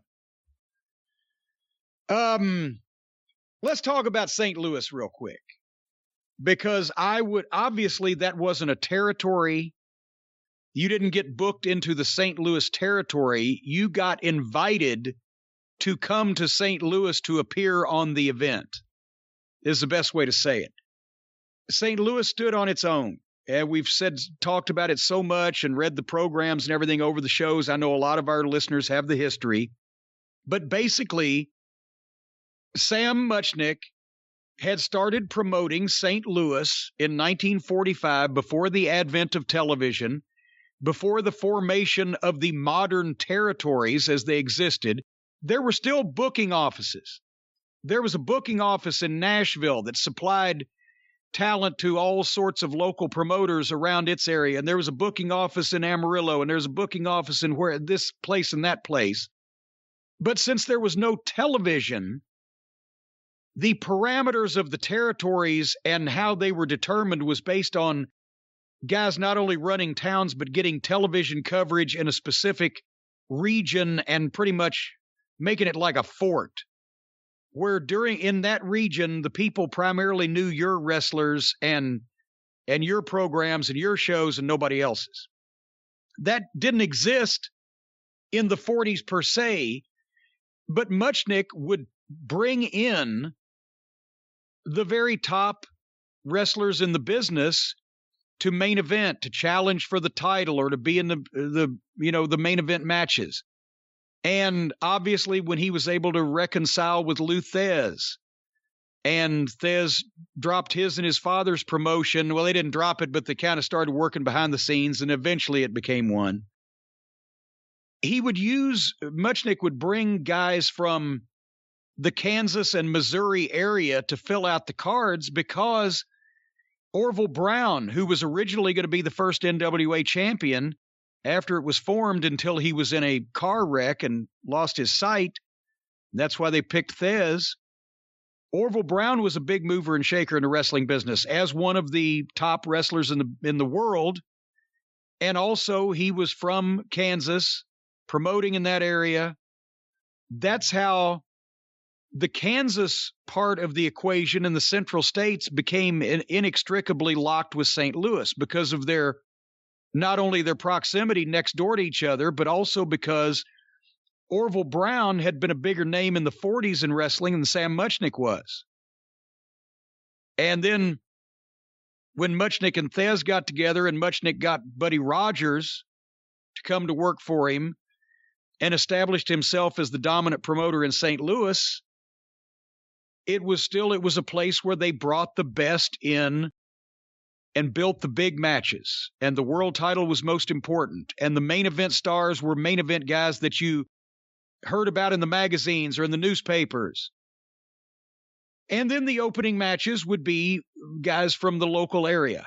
And so you only got a chance to work for Sam Muchnick if you came to St. Louis and worked on a show in St. Louis. He didn't run spot shows. He didn't run any other markets.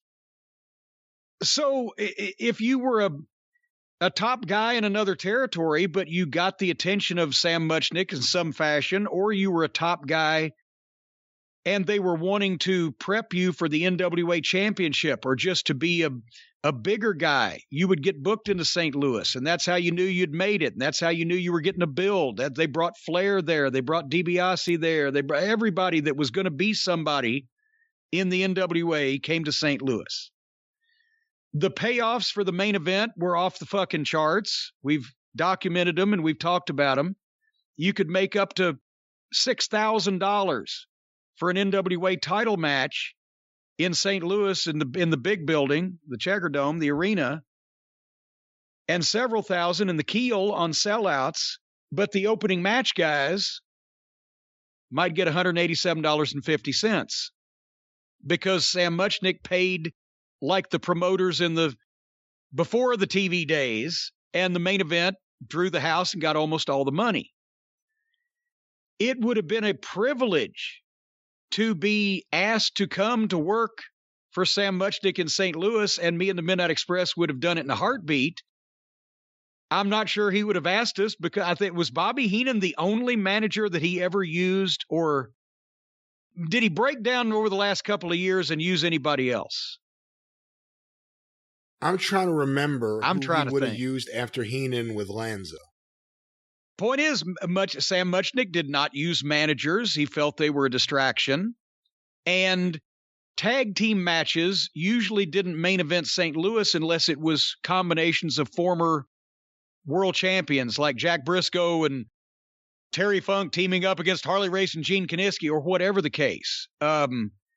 So it would have been a privilege and an honor, but I don't know that we would have worked there. I mean, you might have been on the card, but I don't think we would have gotten a multi-month or year push and he didn't, did he even have a tag team title? They just used the Central States tag title after a while, didn't they?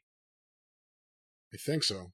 So, so that was one of those deals where, I would have loved to have worked for Sam Muchnick any time just to say that I did it and a chance to be part of that history, but I don't think we fit. I agree. Wasn't a tag team town, wasn't a manager town. We could have gone in and worked the third match, but here's the other. I mean, that's the other catch. You guys could have come in and worked the third match, and more than likely, they would have recognized a reaction you probably would have gotten for working your style of match, and that may have changed things. You never know. It might have. Now that you mention it, since we're just whatabouting, what about that? But by the time I've never been so disappointed, because we did actually get to work St. Louis, and we did get to work the Keel Auditorium in 1985. But that was 3 years after Sam had retired. And I've told this story. We went there in the house in the Keel Auditorium back when tickets were probably $8 and $10, $12,000. There wasn't even 1,500 people in the Keel Auditorium. It was like going to a funeral. That historic old building, that giant curtain on that stage, you could smell the history, and you could see Buddy Rogers standing there under those old lights or whatever, and it was just 1,200 or 1,300 dreary fucking people watching a lackluster card. And it hurt my heart. But we made it. We just made it 3 years too late. And so other than that, I mean, they probably, if Sam had still been around when we got with the rock and roll on Crockett's TV, they might have brought us in and had that match, and that would have been lovely, and I'm sure it would have tore the house down. But in the glory days, Sam Muchnick really didn't need much of anybody. So we needed to be on his card more than he needed us on his card. But yeah, so if we're keeping track, wouldn't have worked Indianapolis, would have worked Detroit for the money, the trips, and the business, but not sure how we would have fit in. Would have loved to work for Sam Muchnick, but it wouldn't have been a full-time job. I got to go next to San Francisco. If there was anything going on at that point in time with Roy Shire, I would have loved to have been a part of it.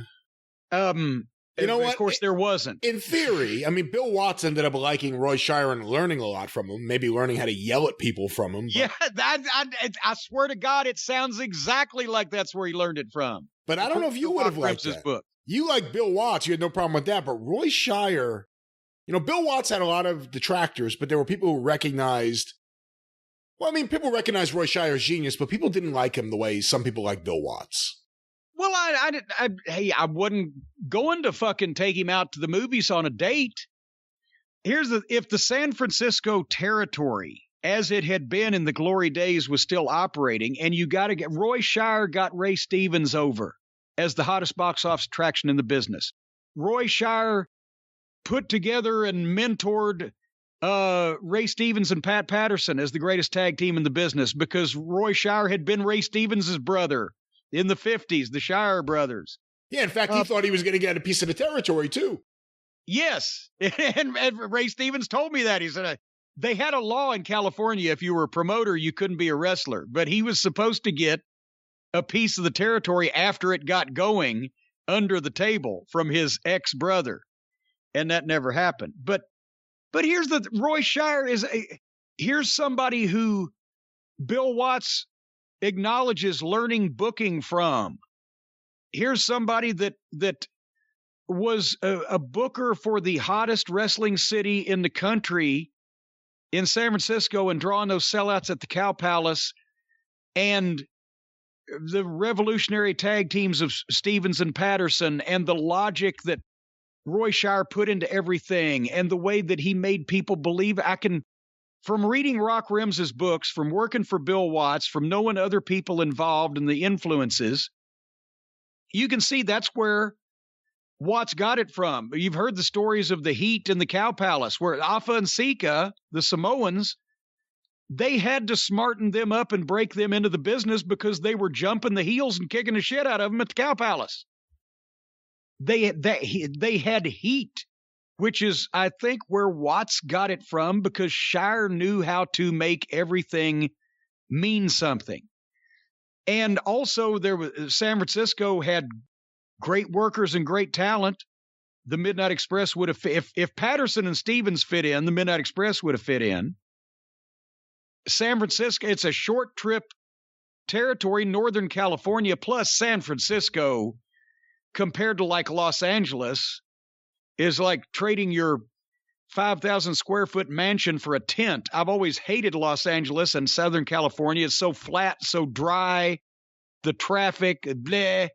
Northern California's got those beaches and those mountains and the Haight-Ashbury and the cool places, right? Summer of love. I could have lived there, and I would have loved to work for Roy Shire just to learn from him. And I mean, I liked Bill Watts, but it's not like Bill Watts was the friendliest person in the world, but I was learning from a college professor. And also, back in the day, you could make money in San Francisco because of San Francisco. You might not make a lot of money in San Bernardino or Sacramento or whatever, but especially for the main event guys, the Cow Palace payoffs.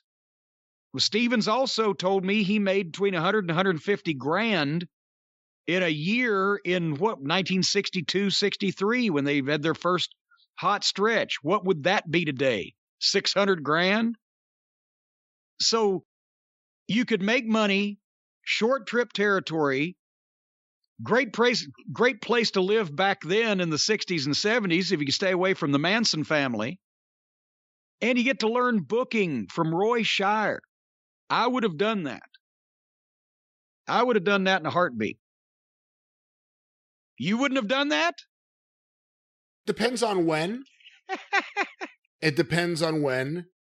Possibly. I mean, I don't know if I wouldn't have been a good wrestler because I wouldn't have put up with someone like Roy Shire. I would have had a lot of problems pretty quickly. Ah, come on.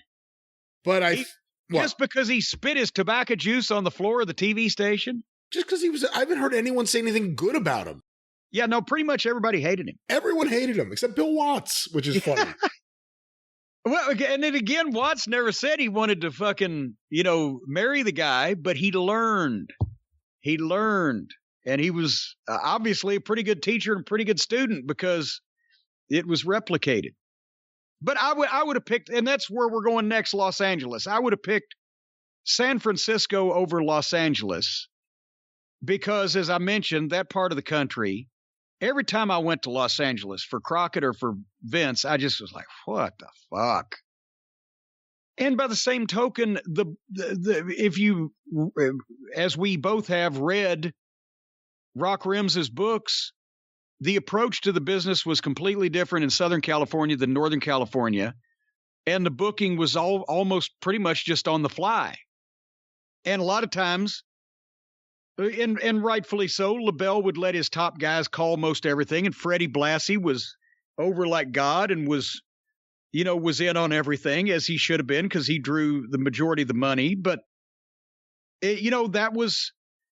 it was a different type of territory. And I've talked to people who worked there in the dying days. Tom Pritchard got a chance to work there like the year before they went under. And Kenny Wayne had been out there and Adrian Street. And Tom said he liked it because it was, he's like 20 years old and, living in Los Angeles and a lot of girls, I guess, and, whatever, even though there was no money, he just got into business. So he was just glad to be in the business. There was money there for the main event guys when the territory was up. But by this point, it was down and on the way out. I don't know. It was a short trip territory, but at the same time, when you're in Los Angeles, it takes 2 hours to go across the street. Now it does. 40 years ago, I don't know. But high living expenses all the way out on the West Coast in California, that far away from my home. Nobody that I'm really anxious to learn from, like a Roy Shire or a Dory Funk Sr. or an Eddie Graham or a whatever. And the style was, again, what it was tailored to the Sheik and Fred Blassie and John Tolos and people with snakes around their necks and etc. Or the lucha influence. I don't know if the Midnight would have, maybe we could have had some real rip snorters with Gordman and Goliath. But between the two California territories, I believe I would have picked San Francisco for the reasons that I mentioned. I don't think you would have fit into Los Angeles too well after they lost their English-speaking television. You would have been perfect before them. But no, then I could have got Alex to come out and say what Jim Cornette is trying to say is okay. Corny says that Dick Lane better watch out next Friday night. And then see also that, Dick Lane, they had the recognized announcer. The most recognized announcer in wrestling was Dick Lane in the early 70s, but not because of wrestling. It's because of roller derby. Because all of the wrestling shows were still regionally syndicated. They were only in their territories. But since Dick Lane did the roller derby or the roller games and the LA T-Birds, which were nationally syndicated, LA had the only nationally syndicated wrestling announcer in the business at that time, but he just wasn't doing wrestling when he was nationally syndicated. However, I got to go to Amarillo next because, again, Dory Funk Sr. And maybe even not in 1985, I don't even know that I knew what kind of impact that Dory Funk Sr. had on the modern era of professional wrestling since the last 50 years of the 20th century and the first 20 of this one. How many people he trained, how many people he broke in, how many things that he started and got going, how many relationships he had with the other major promoters and bookers in the business, and all from this little podunk town in West Texas. And Amarillo used to be a territory in those days that was so geographically isolated from everything else and so cut off and got no outside the territory news coverage that if somebody in Florida or Georgia or the Carolinas or California or wherever was doing an angle where they got their leg broken and they were going to be out for 3 months, they'd go to Amarillo, nobody'd find them. But at that same point, they were another territory that I said they did good business in small markets, consistent business for years and years and years. And to have the old man there who had a deciding vote at the NWA meetings on who became champion, who was personal friends with every major figure in the business and could put a word in for you and make your career. And they loved wild Tennessee type wrestling down there in West Texas, the blood and the guts and the violence and the wildness. I probably would have been knifed or strung up within 6 weeks. I think, if they liked the Funk Brothers as a team, they'd probably like the Midnight Express. It wasn't a money territory, and it certainly wasn't a place that you went because you just were dying to live in Amarillo, Texas for some reason. And even then, a lot of the people in the territory that got over, like Ricky Romero, he was from there, and the father of the Youngbloods, a lot of the locals would stay there and get over and not have to go anywhere else. But to work for Dory Funk Sr., if he had still been around, if the territory had still been around, I would think you weren't going to make any money, but you'd learn some stuff. That's a place that you went when you didn't have a better option, but you wanted to be at least doing something positive. Well, I'll learn, I'll get experience, I'll get contacts, get the old man to put a word in for me at the NWA convention, whatever the case. It's not somewhere you went out of a sense of, wow, I'm going to make a ton of money and I'm going to enjoy the fuck out of living in Amarillo, Texas. But it's like you're going to fucking mathematics school with Einstein. What do you think, Brian? I think you would have not liked the money in Amarillo. And if it was 1985, you would have hated it. But if it was in the mid-70s, you would have had a good time. Yes. And that's why this is all whataboutism, because so basically, out of the 3 defunct areas, I wouldn't have wanted to work Indianapolis. I probably would have worked Detroit. I wouldn't want to work L.A., but I probably would have worked San Francisco.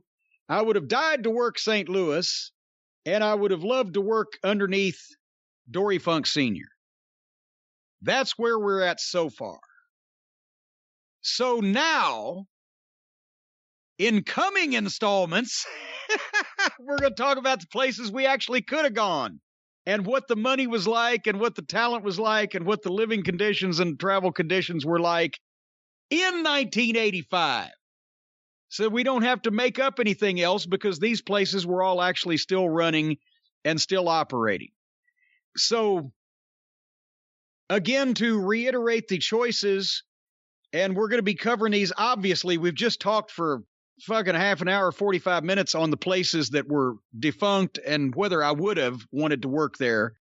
So going through these, we're going to go into a little bit more detail, and we'll do a few apiece on various programs until we get them all in. And then, boy, for 2022 holiday season, this will be a great omnibus. But so far left, we've got Florida, Georgia, Continental, Memphis, the Carolinas, Mid-South, Dallas, San Antonio, the AWA, Kansas City, Portland, the WWF, Montreal, Puerto Rico, poor old Savoldi's ICW, and maybe Calgary, depending on whether Bruce was running a spot show that month or not. That's what we got left. Which one are you most excited to talk about, Brian? I don't know if excitement's the word. Excitement is in the air. It's interesting. I mean, in my head, I can kind of figure out what's what. I think it'll be interesting to hear what you think about going to the WWF a year and a half earlier than you talked to Vince. That could be kind of interesting. Yeah.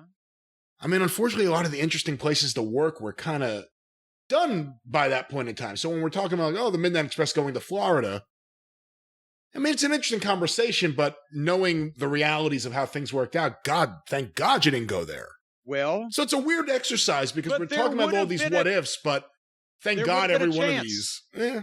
There would have been a chance because you know what didn't happen until late January 1985, Eddie Graham's suicide. Right. If they had asked us in December 1984, you want to go to Florida and work for Eddie Graham? Yes, please. See, that's where it gets interesting. There's where you get an interesting little wrinkle. What if you guys had gone there instead of the Freebirds? Yeah. But again, I don't want to do this now. We're going to do this on a future installment, you said. Yes, and I have a feeling if a lot of these installments will come over the next few weeks, so we have some fun stuff to talk about over the holidays. But I'll tell you what. If we'd have gone to Florida to work for Eddie Graham and ended up working for Mike Graham, talk about the ultimate bait and switch there. I love you, Mike. I'm kidding. But anyway. He's not listening. I know that. And he wouldn't have been even if he was still alive. I just thought I'd shout that out to him from wherever he was. But anyway, yeah, that's what we're going to be talking about, and among other things, over the next few weeks is an examination of these territories in 1985 and what it was like and what the positives and negatives were of working in those various places.